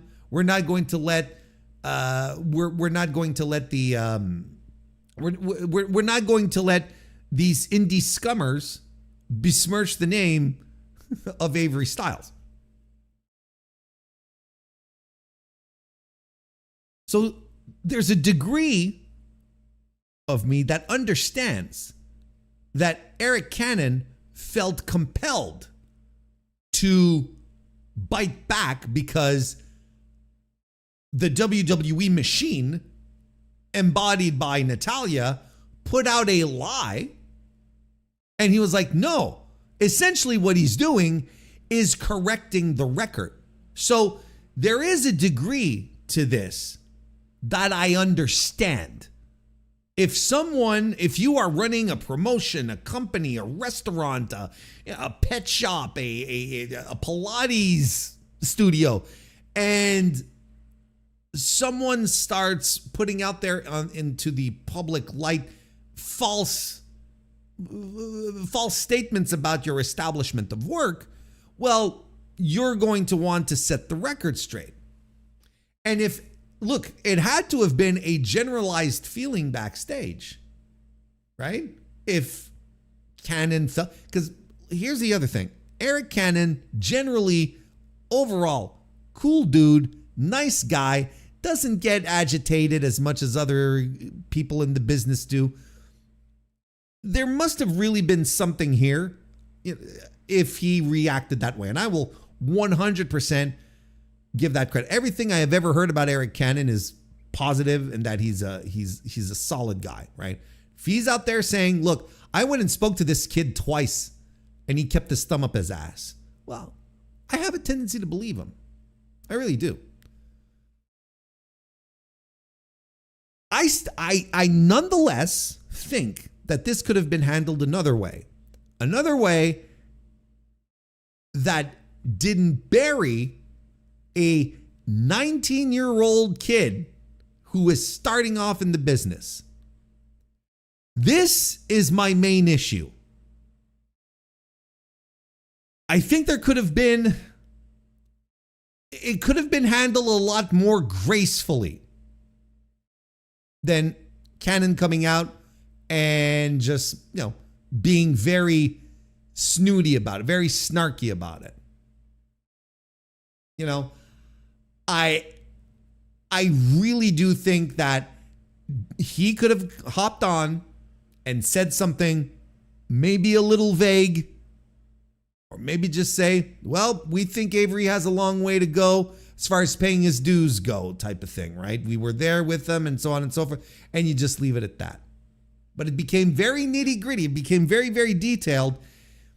And then look, AJ Styles made it 1,000 times worse by responding the way he did. Don't get me wrong.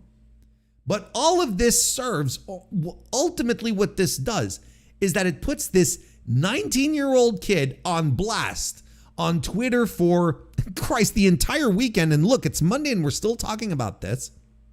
And people are still posting about it.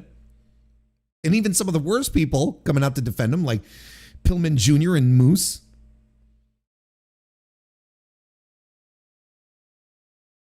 And I'm not defending his actions. But what I'm saying is everyone could have just like chilled out and called, sent some DMs. Just like, what the fuck? What are we doing here? Instead of dragging this kid out who is starting out in the business and whose name is getting ran through the dirt. And I've seen people say, oh, well, Warren, it's not so bad, if his punishment is being the main character on Twitter for 2 days, that ain't such a big deal. No. This is going to follow him. You think this is just all going to disappear? People are going to remember this. People like this kid is stained right now. Ultimately, no one is going to see Avery Styles in the same way as the blonde, good-looking son to one of the greatest to ever do it. Then they're gonna be like, oh, this is the entitled kid. This is the Nepo baby. This is what people are going to. This is what people are going to associate him with moving forward. So no, I don't think this is a positive experience for him. I don't think this is good overall.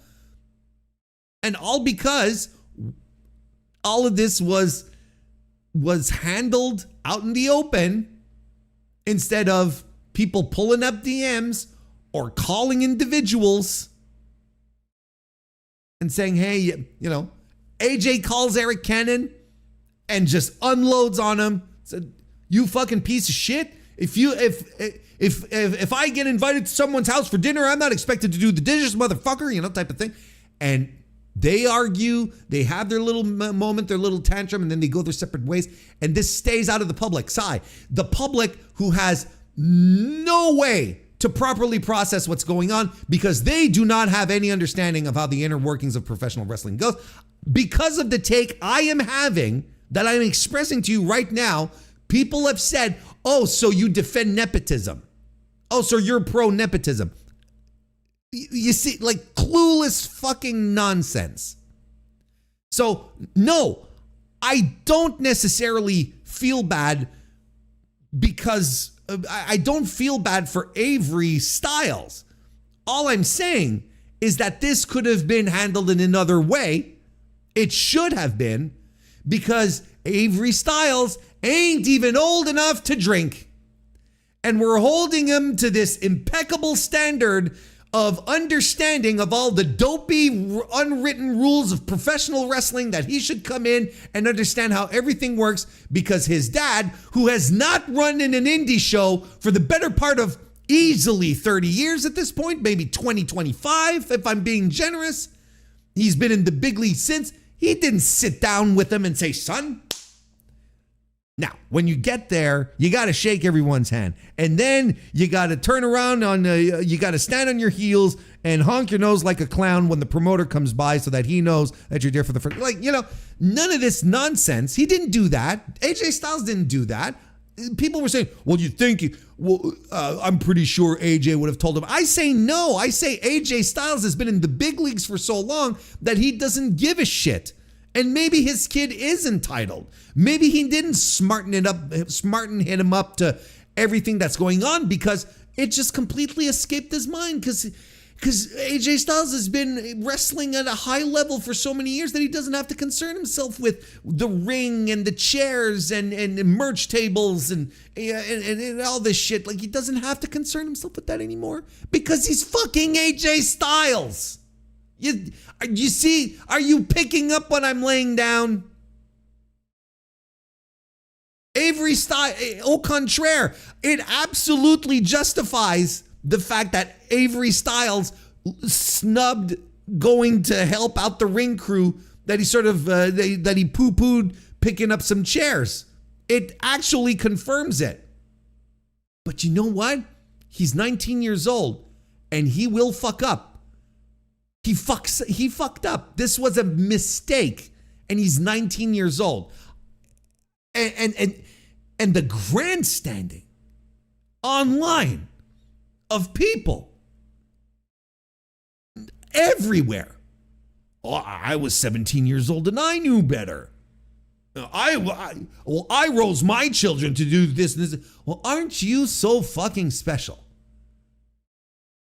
Isn't that just nice? You know, you're really going to sit there and tell me that your kid or yourself at 19 years old, you were a paragon of impeccable behavior, that you never did anything wrong? I don't believe you. I do not believe you. 19 years old is still an age, absolutely still an age where you can fuck up. You don't even have a fully developed frontal cortex, Jesus Christ.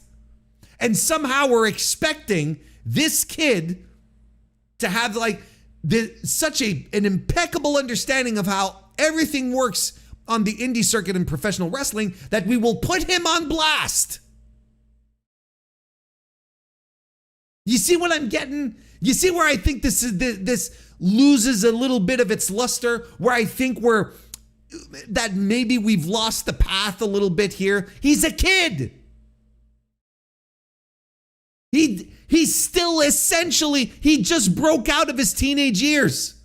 He's still a dummy. He still has everything to learn. And you know what? I still maintain this. The best way to have shown that there was a problem and that GCW didn't want anything to do with him anymore would have just been to silently stop booking him, and people would have noticed. I would have noticed. You would have. Hey, Avery Styles hasn't been booked in GCW for 6 months. Isn't that weird? Yeah, it's weird. Then you would have picked up. Then it was like, what happened? Oh, something happened. That was a little weird. What's the story here? Type of thing. I just thought that I legitimately think that most people who got really upset at this are people who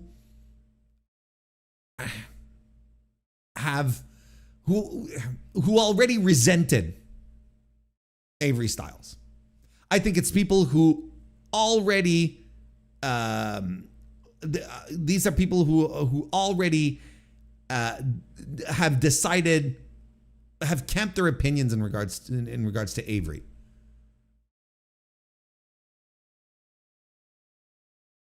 I mean, that's the thing that's been circulating. Oh, well, of course he's a Nepo baby. Then, so, there you go.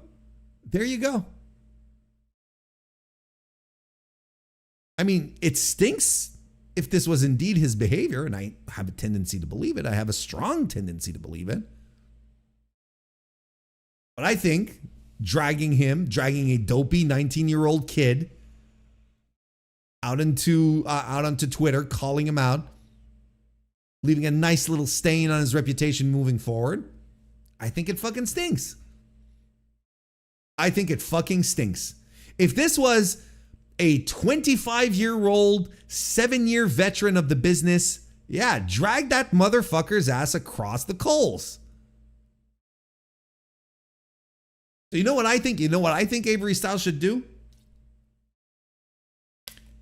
Clearly, he wanted to do the indie circuit because he wanted to do things, quote unquote, the right way, right?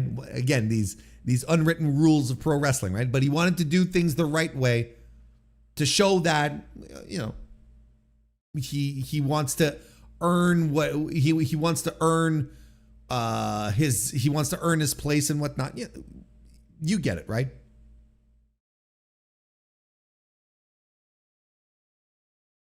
He might as well just say fuck the indies and just jump the line straight to WWE. Because he could do that at any time. He could do that at any time now. And he might as well. Because everyone's going to resent him anyway at this point. At this point, everyone resents him. So might as well. So, you know, people would have resented him if he jumped the line and went directly to WWE. He tried not doing that and people resented him anyway. So, okay. Might as well just get the gig in NXT right now. Who cares? They're just going to resent him anyway, right? Am I wrong? Chat, am I wrong? And that's exactly what's going to happen. And then somehow it's going to be, and somehow, you know, it's going to be, oh, that's because people defended his Nepo baby status on Twitter. It's like, no, because people dragged them down, because people were not able to parse things, because people projected their own dislikes and their own insecurities onto this kid. This kid, I will keep calling him a kid because he is a kid.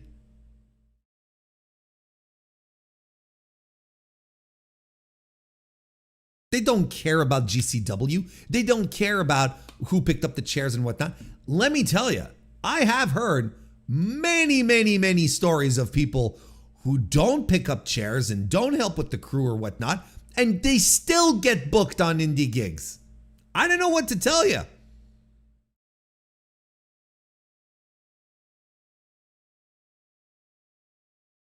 I don't know. I think the reaction to this was overblown. There's some people that I thought were going to have very sensible takes on this went extremely hard. I was like, what? What? Yes, it stinks that he acted this way.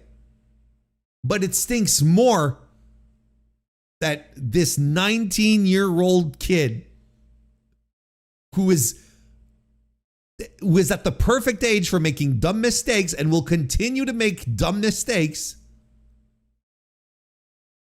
gets dragged over the coals because of this. I don't know. Look, if GCW doesn't want him, if Eric Cannon doesn't want to book him anymore, that's all you need to do. That's all you need to do. But I'm going to tell you, you know, this expectation that he had to come in and know how everything works, right?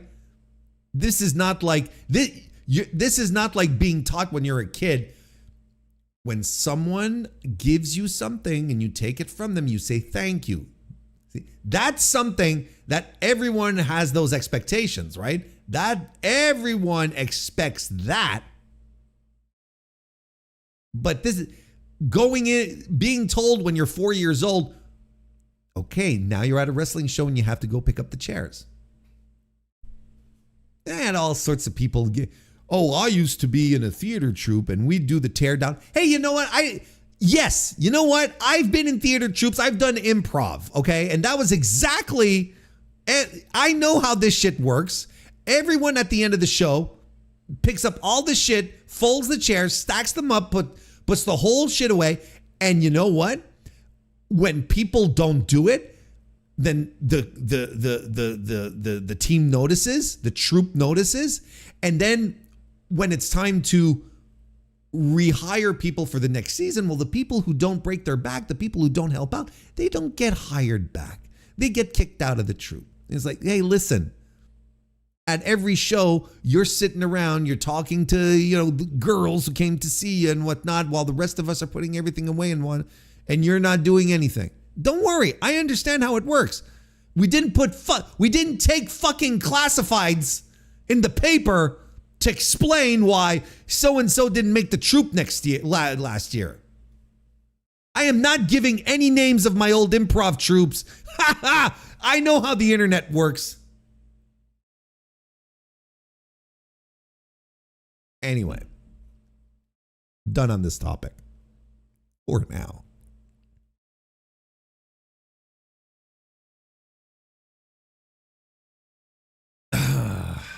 All right.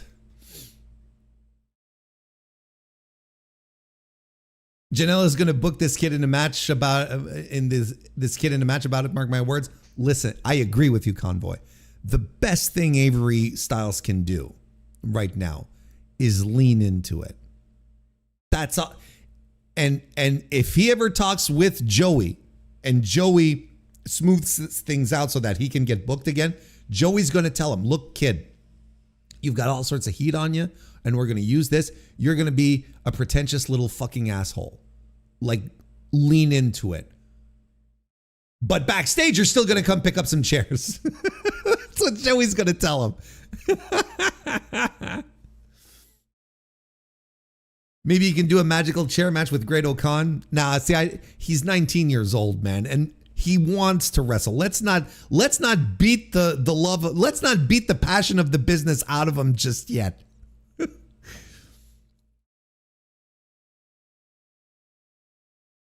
I wish Warren was around during the time of Reed Flair. Yeah, but yeah, poor Reed though. That's a whole other there's layers to this. Avery Styles doing mystery wrestling, and every time he goes to pick up a chair, it's like Thor's hammer. That's pretty funny, actually. Warren clearly hasn't seen Parenting Twitter. No, and that sounds awful. That sounds it. The only thing comparable that sounds just as bad is Parenting Reddit. Yeah, I think people who have a strong emotional reaction to this one way or the other went in with an agenda. Either AJ WWE stands or people resentful for whatever reason. Yeah, I agree. That's the encapsulation of it. Hey, Jay Luthi, nice to see you. Welcome to the chat, brother. Also member of the Mr. Warren Hayes Show on top of that. Everyone using this as some sort of ammunition against this kid was definitely the most annoying on Wrestling Blue Sky all weekend. It was really, really bad. Like, why did you have to pick a side on this? Why did you have to pick a side? There's no reason to pick a side. JD, nice to see you. Welcome to the chat. The ultimate scarlet letter in wrestling, skirting on paying dues. Yeah. Yes. Oh my God, you put it so succinctly and with the perfect analogy too. That is it's a scarlet letter. He's not paying his dues. That's something that that's a brand, baby. Good job, JD. Post of the night.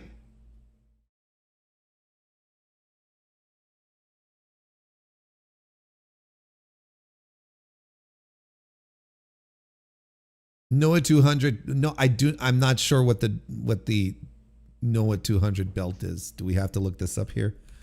Noah 200 championship. I'm not quite sure what this is. The GHC 200 championship is a brand division of. It is specialized championship for which matches have a 200-second time limit. The inaugural champion was Hayata. The championship was announced on July 18, 2026 alongside an... Okay. So it's a speed title. I could not be less interested in this fucking championship. Warren, you're also forgetting Avery Styles looks like a snot-nosed nipple baby punk. Nah, come on now. He looks fine. He's fine. That's all a question of attitude. I haven't seen him wrestle. I don't know how he acts. I don't know how he reacts. He's fine. You know, there's a fair chance that he was told by his dad that he can't do anything wrong, that he can do no wrong. And look, your dads and your moms are supposed to do that. They're supposed to hype you and protect you. And I can't even blame AJ for defending his kid. He just defended him in the worst, absolute dirt poor way possible. He just had to fucking pick up a phone and call Eric Cannon. And if he doesn't have the number, AJ Styles knows someone who has the number of Eric Cannon. And just settle this privately. Jesus fucking Christ. And then, then you settle it privately. And then Eric Cannon pops on Twitter and says, I just had a lovely talk with AJ Styles. And we both understand the situation. I understand his point of view, and he understands the point of view of the GCW locker room. And we're going to continue working with Avery to make him the best possible guy moving forward. You see what why do people not talk to each other anymore? We're helping out a kid. All of this doesn't make sense to me. WWE is high on nepotism. Yeah, I mean, that's not an issue. Well, let's be fair. Wrestling is high on nepotism. It's not just WWE. This is not, I don't want to just pin this on WWE. This is a generational thing in professional wrestling. I mean, whenever you hear the term second generation wrestler, that's what that means. Third generation wrestler, fourth generation, that is what that means. It's just a thing. It's a thing in professional wrestling. The old guys call in the new guys and they send in their favors. It's like I often give the example of Pillman Jr. Pillman Jr., if his dad hadn't been that guy, beloved, respected, with lots of friends in the business who eventually ended up in big spots in pro wrestling, Pillman Jr. would just be another guy. He'd just be another guy working the indies. But these guys were all like, no, we're gonna make sure Brian's kid is well taken care of.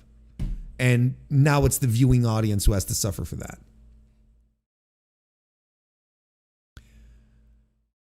I tend to think that if you ask to help with chairs, yes is part of paying your dues. And just do it. It's not a big ask, 19 or no, but it's a big deal. AJ being a jerk about it didn't help. I am in complete agreement. That's not even the part that I am arguing against. I am in complete agreement, right? This kid is about to realize what the real, if he's out there and people ask him to do stuff and he goes, he's about to find out what the real world is really like. This is going to be a hard lesson, but that's the point. It's a hard lesson that doesn't need to be litigated in front of dopey wrestling Twitter for an entire weekend. That has always been my fucking point. He's a 19-year-old kid. He fucked up because he's 19 years old, doesn't have a fully developed brain yet, and he's full of himself because he's coming in as the kid of one of the greatest wrestlers of all time, and he thinks he's hot shit, and he's gonna get his bubble burst, or he's gonna get fast tracked to WWE, and he's gonna go join Braun Breaker and Brian Pillman Jr. And maybe maybe the best humbling he could get is to go to NXT and be in Pillman's dopey stable of second generation wrestlers, right? Maybe that's what he should do. And then he goes, oh man, I had it really good in GCW.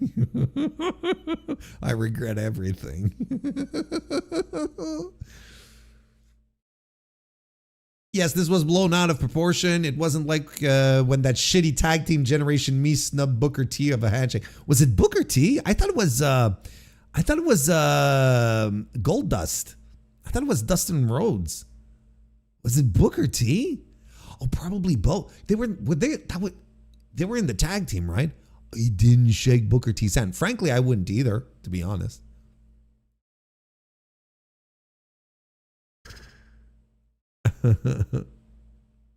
I would pay money to see Warren Yes and no, you wouldn't. It'd be the worst. It'd be the worst $2 you ever spent. Warren was on a Second City Toronto improv team called Nipple Baby. If only. It's a speed title. They even got the gigantic timer. Good for them. Good for them. Let's continue to homogenize all of pro wrestling. Can't wait to see Avery Styles on LFG, where Bully Ray will scold him for doing too many moves. No. Bully Ray won't do that because then he'll have to, because he knows AJ's higher on the pecking order than him. Bully Ray, oh, you're so talented, kid. You got a lot of potential. Now we got to think about the stories. That's what he's going to tell him. Anyway, fuck Bully Ray. All right.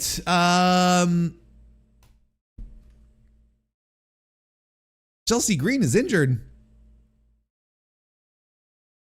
Brian Alvarez provided details on Chelsea Green's injury during the latest episode of Wrestling Observer Radio. Reading this article off the Figure 4 Online Wrestling Observer.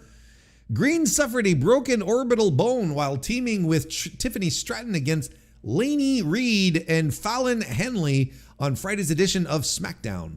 The injury was first reported by Alvarez and later confirmed by Green herself on social media. Alvarez said the injury occurred when Reed and Henley gave Green their rolling encore finish move with Reed landing on Green's head. What's going on? Just scroll down. Holy smokes. Alvarez said on the show, quote, "There was a tag match they did on the show, and it was Fatal Influence versus Chelsea and Tiffany. They did the match and everything was going along as it should, and then at the very end, Fatal Influence hit Chelsea with their finish. It looked on TV like everything was fine, but in fact, everything was not fine. Lainey fell on Chelsea's head doing the move, and Chelsea broke her orbital bone. And so now the interim champion has a broken orbital bone. She's acknowledged it. We don't know how long she's going to be out. Probably we'll know in a couple of days. Maybe a deal where she can wear that thing on her face. I guess he means like a mask, like a Horace Grant type of situation. Maybe she'll have to also vacate. I don't know what's going on, but she is hurt." Alvarez also noted that he has heard people within wrestling say that Reed and Henley's rolling encore is, quote unquote, not a good finish anyway. Here's the full quote. "And I have heard people say within wrestling that this is not a good finish anyway, so we'll see if they end up getting a new finish. But it was one of those finishes where it looked like nothing went wrong, but somebody got badly injured." Can I see that finish? Can we see what did they call it? The rolling, what's it called? Rolling encore. I'm going to look for it. I want to see it now. Now I'm curious. Now if people in the business are saying, "Oh, this shit sucks."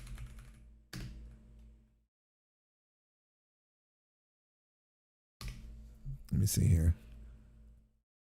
No, not TikTok. Does this have a video of it? No. Let me see. Iconic finisher moves that I wouldn't call that iconic. Hang on a second here. I want to see if we can look at it together. I am completely unfamiliar with it. This is an Instagram post. Is this good? Let me see here first before popping anything on.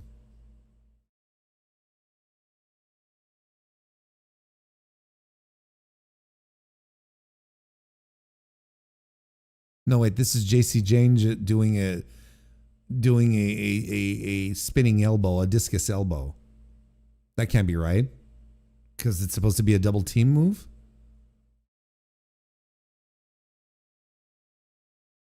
Is that it? Or am I misunderstanding it? Is it a double team move, or is it just like a spinning, like a discus elbow? No, because Lainey fell on Chelsea's head. But all I'm seeing is JC Jane with the rolling encore. JC Jane with the rolling encore. So there's like JC Jane, who probably used to do this in NXT as a singles girl, now they have a finisher. They have a tag team finisher, and they decided to give it JC James' finisher name.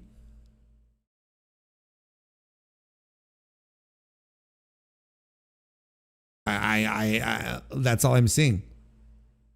Rolling encore. It's like a single move.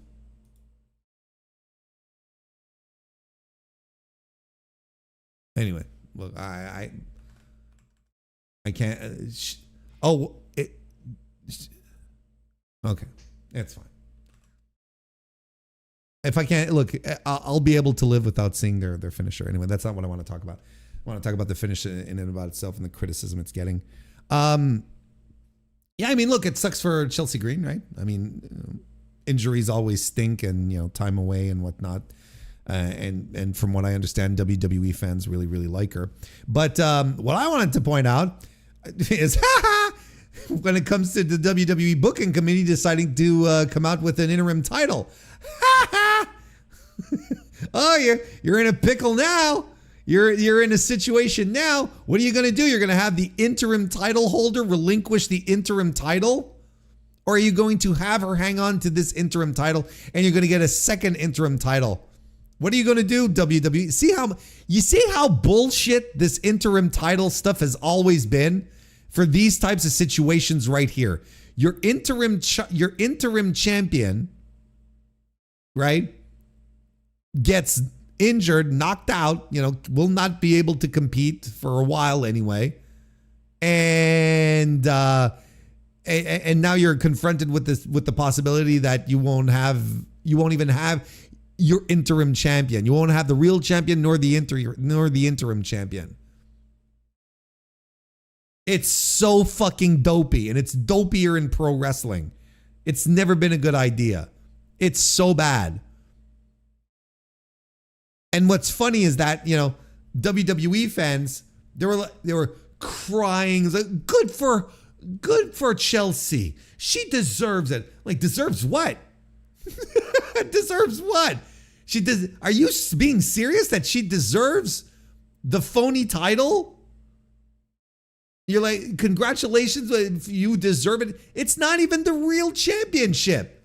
What are we talking about? Like, you know what they should be doing? Because she's a heel, right? Chelsea Green should be cutting promos saying, I am the real world champion. I know there's another guy doing this currently in another promotion, but nonetheless, it's a heel thing to do. Well, I'm the champion. I don't know what Rhea Ripley is what she has anymore, but look, who's got the belt? That kind of thing. It should be heel heat. But instead, everyone's applauding and going, "Yay, Chelsea!" She didn't win the championship. She won a phony fucking title in a promotion, in a wrestling promotion where everything is already fucking phony. It's already phony baloney.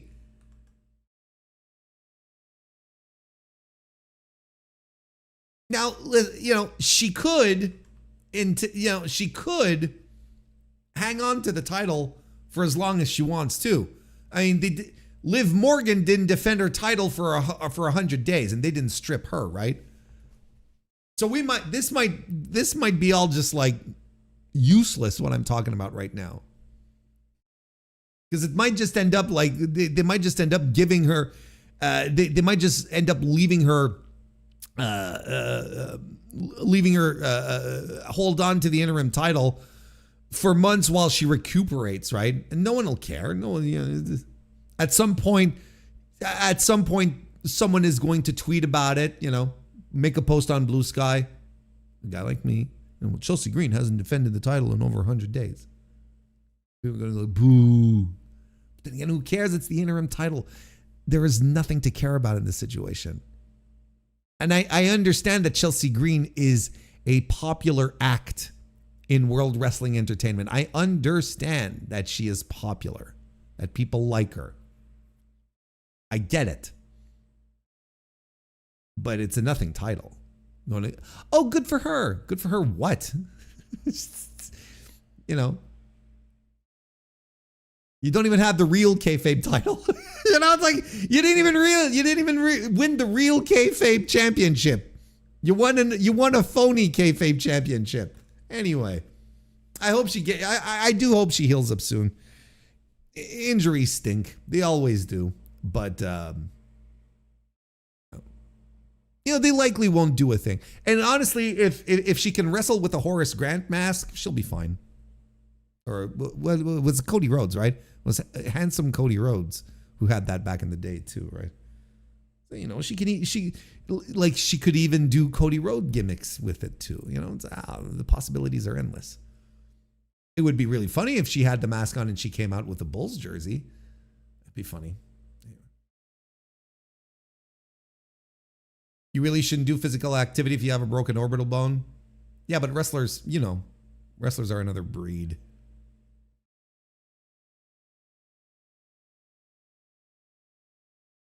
They should go in two-footed and have an interim champion. I mean, might as well go for the absolutely ridiculous situation, right? They might as well at this point. But can you imagine, let's say they decide to strip her of the interim title. It is the most pathetic thing if they do that. It's pathetic. We have to strip this person of the interim title. It will be the saddest thing in professional wrestling this year. That WWE has to strip a wrestler of an interim title. Jesus Christ. That was Dashing Cody Rhodes? I don't remember. I thought it was Handsome, but I think you're right. It is Dashing. It doesn't matter. The idea was that he was handsome. That was the thing. We're Dashing. I think Dashing is okay. So on a scale, are you better looking if you're dashing or handsome? And I think dashing is, I think you're better looking if you're dashing, because I think dashing implies that you have a very winning personality. You can be handsome and be a complete stiff, like the guy who played He-Man in the Masters of the Universe movie 2026. But if you're dashing, that means you have charm, you can beguile the ladies. It's not just, I think it's not just being good looking. You've got attributes that will help, that for which the ladies will swoon. You've got a romantic, dashing personality. Intrigue is the best word. Dashing has an element of intrigue about it. Handsome is just good looking. So I think guys in the chat, we're all aiming for dashing. Handsome, very easy. Most of us have hit that bar. We're already there. It's kind of, maybe, hey, some of us might think it's a little old hat at this point. Maybe we need to spice it up. We need to go for dashing, boys. That being said, Warren Hayes will be starting up his School of Dashing Gentlemen soon. I will be releasing the website where I will give you personalized classes, 10 minutes once per week, a private Zoom call with me in which I will give you all the tips and tricks to become a dashing gentleman. Classes start at $2,500 a month. This is not a scam.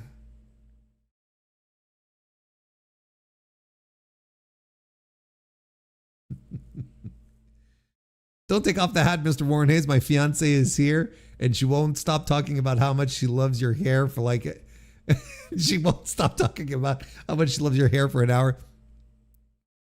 I'm on your side, buddy. I'm your wingman. I got you. I got you.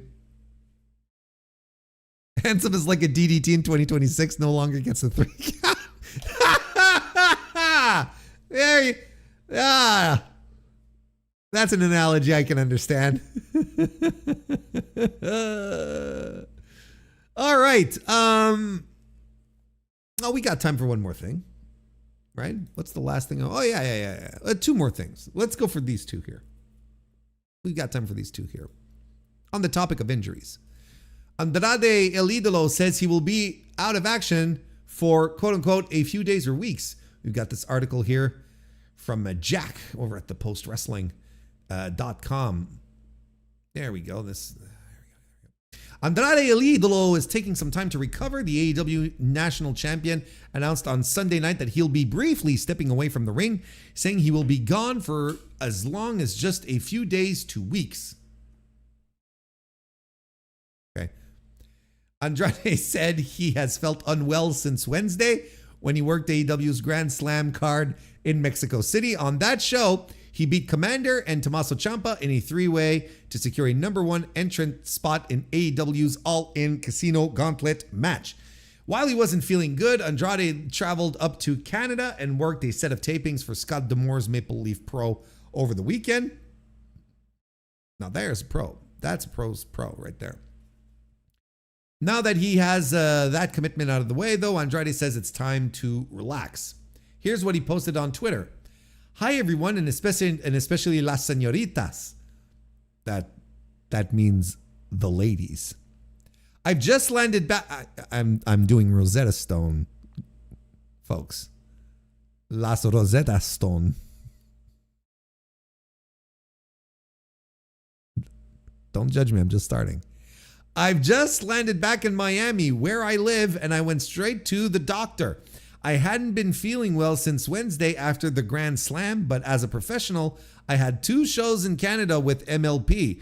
I'll keep you posted, but I have to be out of action for a few days or weeks. It's nothing serious. Take care, but I have one question. And then you're supposed to say, because everyone says that. Due to his win at Grand Slam Mexico, Andrade is expected to appear as part of AEW's All-In pay-per-view on August 30th at Wembley Stadium.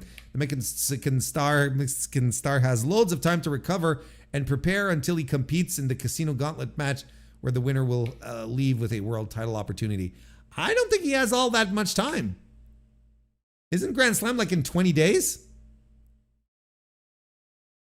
Jack, you're a swell guy, but I don't think he has all that much time to, when Andrade says days or weeks, I'm like, hey, buddy. Hey, buddy. Wembley Stadium is like in 20 days, MJF responded to this. Hang on. I thought it was part of the article. Clearly, it unfortunately is not. Hang on. I'm going to try and find it.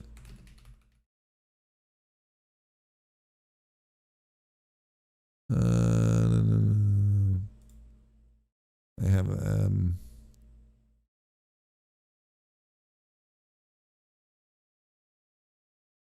it's a great response. It's a typical Max response, but it is fantastic. I think I have it here. Come on.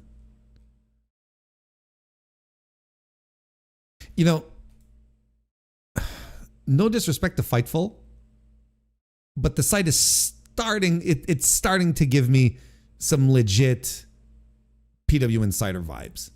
And again, I understand why they do it, blah, blah, blah, blah, blah, blah, but,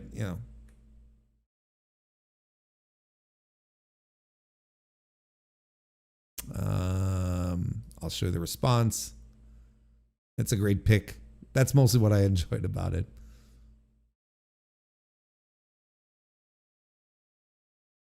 There we go. He goes, haha, how you know? Oh, I know how it happened. And that's why. So he's keeping the kayfabe alive. That's really fun. His face here is spectacular. It's a good response. It's a good response. I mean, I also had my own theories, but, Andrade is a ladies' man, Oh, I'm not feeling well. I have to go to the doctors. Don't worry, it'll be cleared up in a couple of days. I hope he doesn't have Trump toilet flu or measles. Hopefully not. Hopefully he's not actually hurt and they're just selling the beat down. Yeah, no, I don't think he's selling the beatdown, because if he was selling the beatdown, he wouldn't have said, oh, I went to wrestle in Toronto or Windsor or wherever it was. Yeah, you see what I mean? Like, I don't think he, that doesn't constitute selling the beatdown. But I do hope he's not legitimately hurt. Hope he gets back on his feet ASAP. Oh, geez, Rush played Mexico, and yeah, see, I thought you said my pro wrestling brain kicked in. Now my Canadian brain kicked in. Oh, geez, Rush, Oh, geez, Rush played Mexico, and Geddy Lee ended up with both laryngitis and bronchitis. I mean, that could be it. Last topic. Got a report here saying that WWE's John Cena Classic is quote unquote still planned for this year. Article off of Post Wrestling. Little to no information has come back from WWE following the announcement of a new tournament months back. When retired professional wrestler John Cena appeared at WWE's Backlash Premium Live event, PLE, in May, he revealed that the company plans soon to launch a new tournament, the John Cena Classic. Cena explained that the bracket would be a mix of main roster talent and NXT stars, providing a showcase for up-and-coming talent. There was also a mention of the tournament involving a fan voting aspect, which would affect the bracket's results. You know, now that they've launched Club WWE or the WWE Club, whatever they call it, this is how they're going to get away with it. This is how they'll be able to do the fan votes and not have trolls, fill up the results with the worst possible results, because they're going to get their super fans to vote. The people who actually care, they're going to get them to vote in this. At this point, I'm convinced that that's going to be a perk of Club WWE. But ever since that reveal, it's been unclear or even if the tournament will happen. In a new update from Fightful Select, it's noted that the Cena-inspired tournament, quote, is still planned for later this year, which we're told has a December target date, but could change. Chat. Help me work through this. I'm old. My brain is full of Swiss cheese. It is. See, it's like Swiss cheese, but then it's filled with Swiss cheese. So the holes that my brain would have by being Swiss cheese are filled with Swiss cheese, which has more holes in it, then it becomes really, really awful. Help me, remind me. I feel like in December, chat, I feel like there's already a tournament going on somewhere. There's some kind of event that happens, late fall, early winter, Isn't there like something else that takes place, a tournament that's maybe put on by AEW? Oh yeah, the Continental Classic. Gee Willikers. I can't imagine the coincidence here. Boy, oh boy, just like, man, it's just Providence sticking its nose in here again.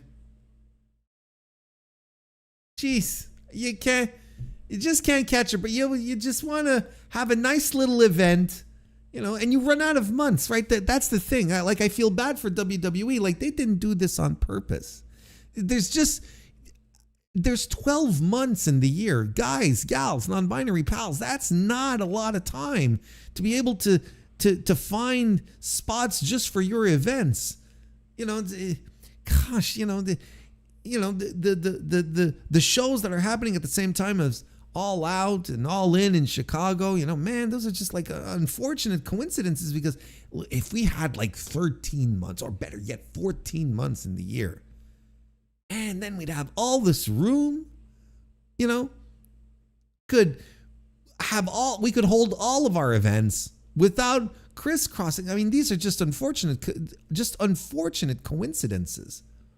That a tournament in WWE would begin while AEW is running an annual tournament that they have? I mean, you know, I think the bad faith argument here in this case is people who say, well, they could have had this tournament in October or November. That's just bad faith. That's just bad faith. You can't have a tournament in October. It's spooky season. You know, you just can't do that. You can't have tournaments during spooky season. You know? And November, well, November stinks. You're not going to hold a tournament in a month that stinks.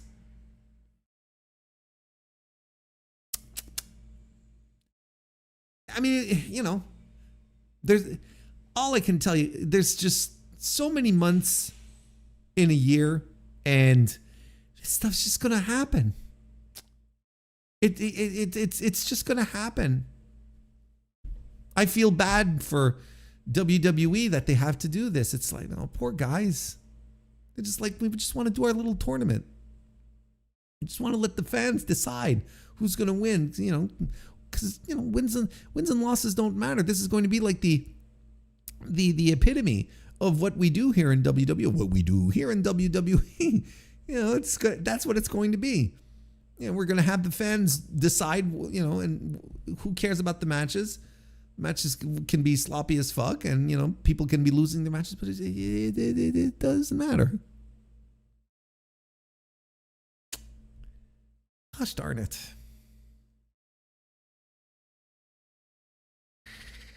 Well, I guess you know, they'll just have to try their best, you know.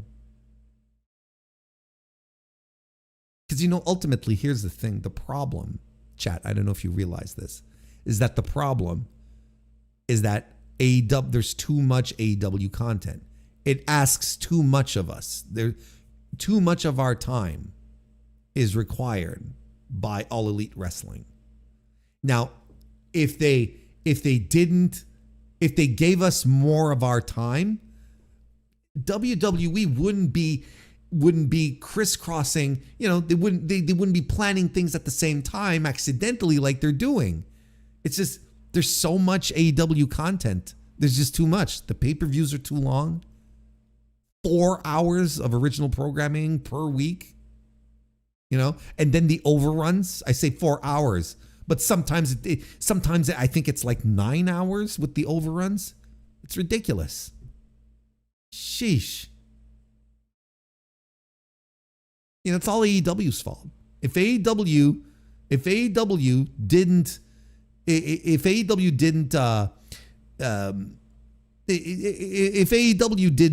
take up all our time and gave us more time to ourselves, it'd be more time for WWE to do its own thing.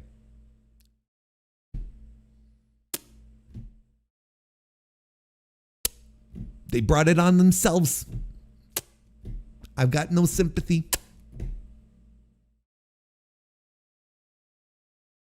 By the way, speaking of tournaments, I watched Collision, saw the matches, pretty good, right? The opening matches for the first round of the C3, the Continental Challenge Cup, the C3. It's funny no one has picked up on that, I find, so far. So off to a pretty good start. I think you know, Claudio and Ace Austin was pretty good. I thought that was a lot of fun. I thought the second half of Orange Cassidy and Matt Sydal was it delivered. I thought it was very good.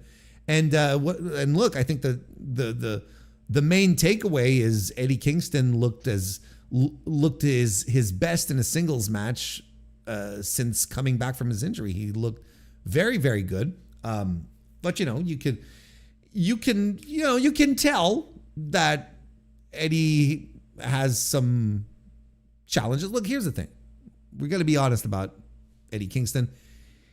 He was never a 5-star general to begin with. You know, like, this was not Kenny Omega coming out every week, but Eddie had what worked for him is that he could talk you into a building, like you would run into a brick wall if this guy asked you to do it in one of his promos. And he brings an energy and an authenticity that is very, very, very lacking in pro wrestling sometimes. So that's what made Eddie special. It wasn't really the work rate. Never really was the work rate. And, Eddie could have some stinkers, to be honest. But I thought he was good. And honestly, that's all I really expect out of Eddie Kingston, near 50 years old, broken leg Eddie Kingston in 2026. This is exactly what I expect. And he hit it. And good for him. And if his second round opinion is Jon Moxley, well, he's going to turn it up. And that should be a lot of fun. And I'll be excited to see just how much he's able to push himself. It was a good match, but, it didn't like push anything. You didn't feel like we were going above and beyond. It's the knockout match with Jake Doyle. O'Doyle. His role was to put Eddie over, and it worked, and everything came together wonderfully. And it was nice to see Eddie not struggle through a match like we had seen when he came back, and everyone was sort of tugging their collar and going, "Oh, Eddie's looking rough," And he looked good. But I think my favorite match on Collision was Speedball versus Myron Reed. Look, I'm just going to put this out there, okay? I like Myron Reed. I've liked him for a bit. I think he's very good. They got him on the stick, right? This week, had him cut a little in-ring promo. And mark that down on your calendars. I think that's significant. Once you start getting the mic time and they start pushing you out there, start wrestling more matches, you're going to lose matches. That's Tony's way of booking, right? You're going to lose some matches, but eventually it's all going to come back around. And we might get a little push for Myron Reed. A little, I'm not necessarily saying that he's got the ceiling to be a top guy in the company, but he can definitely be a solid high-level mid-card player. I like Myron Reed a lot. You could do a lot worse. He's terrific. So I think there was a lot of what happened here. A lot of what happened here was the start of Tony getting in a true interest in Myron Reed as a singles guy. So he's like, okay, put him out here, let him cut a promo. Let's see what he looks like. Have him have a match with Speedball. Everyone likes Speedball. If you stink it up with Speedball, then there's no use to you. You are of no use to me, type of thing, right? And if you stink it up with Speedball Mike Bailey, that's a you problem, But no, I thought the match was a lot of fun. That was probably my favorite match of the show. So we'll see how it goes. I mean, I'd be all for it. The guy's very good. And if anything, I think the Rascal shit holds him back. I'll let the booker do the booking, but if it were up to me, little heel turn, separate himself from Wentz and Wesley. Can't remember his his government name. Have him separated from those two guys and just try something new. I think that would be the best way to go about it, in my opinion. But of course, like I said, we're gonna let the booker do booker things and see how it all turns out. He said in a post-show promo he'll be selfish down the line. Good.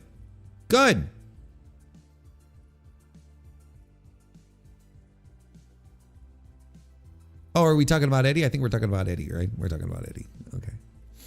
I think I saw that one, come to think of it.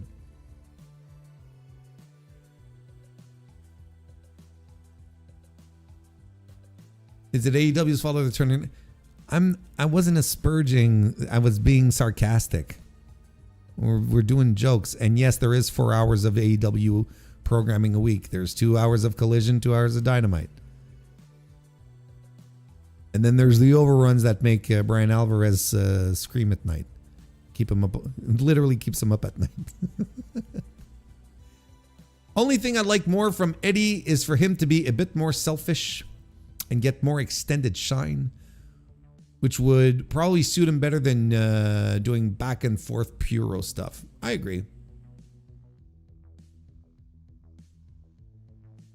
I think Myron is going to be the Collision Kevin Knight, which isn't a bad spot, but you know, he'd probably like a little more. I think Myron Reed is better than that, better than just being relegated onto, like, he can. I think he can be featured on the flagship show.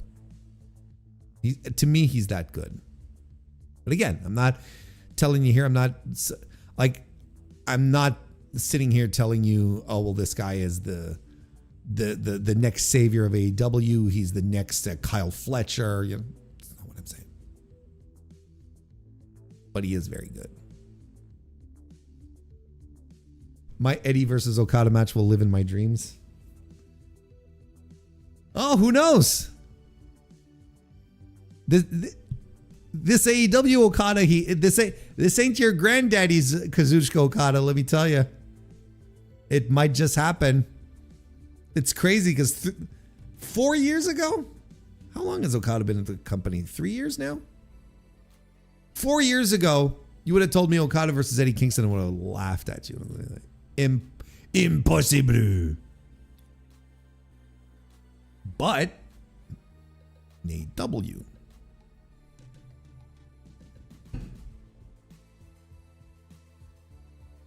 Hey, Pedro the Fifth, nice to see you. Welcome. I didn't realize that was you. That was your comment I read.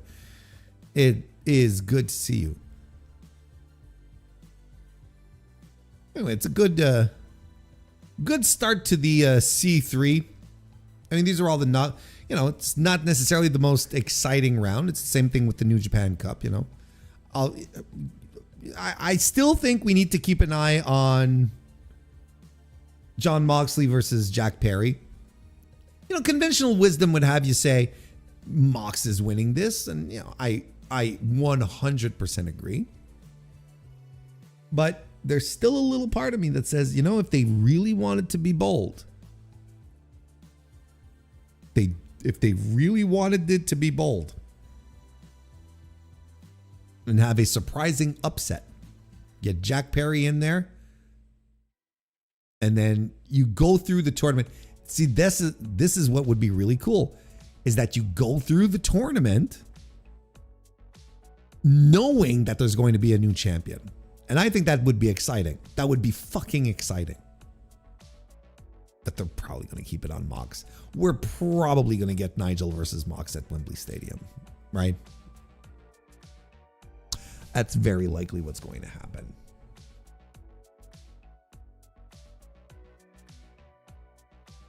I mean, if Mox loses, it's not the Continental. That's right. That's right. Like, he's stripped of the title, right?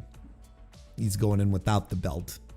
The belt has been returned to its continent. Haha. When are we getting the C1? Yeah, the Continental. And then everyone's... you call it the Continental. And then all the assassins come to feel safe. This is hollow ground, sacred ground. It's a sacred tournament. No guns. I was just going to ask, if he turns heel, will he join Don Callis? Reed, I mean, he could. I mean, that'd be a good idea. Look, you're an instant heel. It could work for him. I honestly thought Okada would have been the face, and Takeshita would have stuck with Callis a while longer. We're going to see how things develop with Konosuke Takeshita, but I think eventually we're going to have a talk about whether or not the Don Callis pairing was good for Soup or not. I'm not ready to have this conversation. It's too early. Okay? I'm not ready to have it. But I think eventually we are going to have this talk. Was the heel turn Was him joining Don Callis the best thing to do moving forward?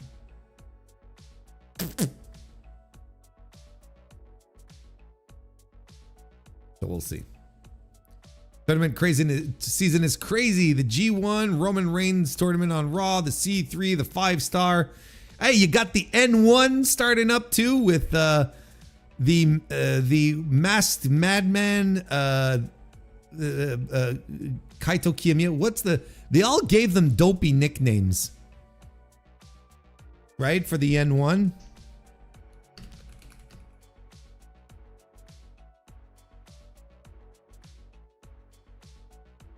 Yeah, they all have dopey nicknames. It's on Twitter, and I don't know why, but they decided to call Kaito Kiyomiya the Prince of Madness.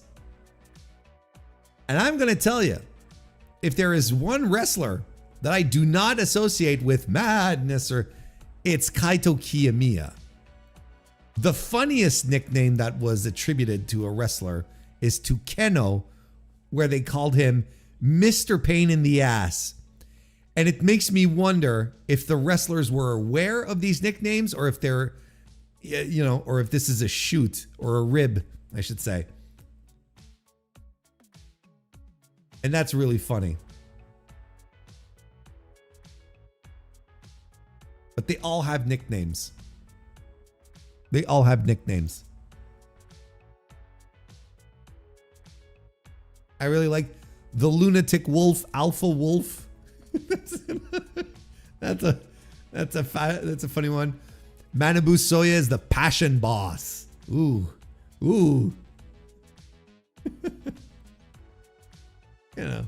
Black Sun Kenta kind of rules, but he's had that nickname before. Yeah,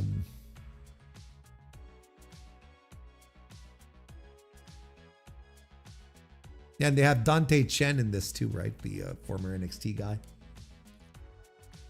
Trainee. Anyway. Mr. Pain in the Ass is so good. It's so good. It is tremendous. And it fits Keno. Because he is Mr. Pain in the Ass. Is this new music? Yes. Remember last week I was saying I gotta flip up the old soundtrack. There we go. Got a couple of classic standards from the old setup, but I got a bunch of new ones too. So yes, we do have new music, and if you're close to your video and you can see it, I've got the credits here on screen too. See, I'm doing my part for all of the great artists. The great artists who give their music away for free. So that about does it. That does it for tonight. We're good to go. And we're going to wrap it up for now. So thank you, everyone, for being here. I am very grateful that you all showed up again tonight. Don't forget that the G1 Climax 36 daily coverage continues tomorrow and ends Thursday. Next Monday night, we are going to be reviewing the semifinals and the finals, and having ourselves a how did you call it, Miggy? A state of play, or something to that effect. A heat check, a temperature check. I don't know what I'm gonna do yet. I'm gonna find a gimmick. It might I just want to do arrows up and down. That's essentially what I want to do. That's all I want to do. It's like stock up, stock down, rising stock, and loser stock. Anyway, so that's over the next couple of days, and the Mr. Warren Hayes Show is going to be on your favorite podcast application, and then Thursday's going to be a busy day. Not only will you get the G1 Climax daily coverage, the last of its kind for the Climax 36, but you will also be getting the AEW Dynamite review. Ooh la la la la! Warren's gonna have a very big Thursday. Yeah, Thursday. I've kept you enough. Thank you again, everyone, for being here. I appreciate you tremendously. I'm very grateful for everyone showing up tonight. Have a great rest of your week, and I'll see you next time.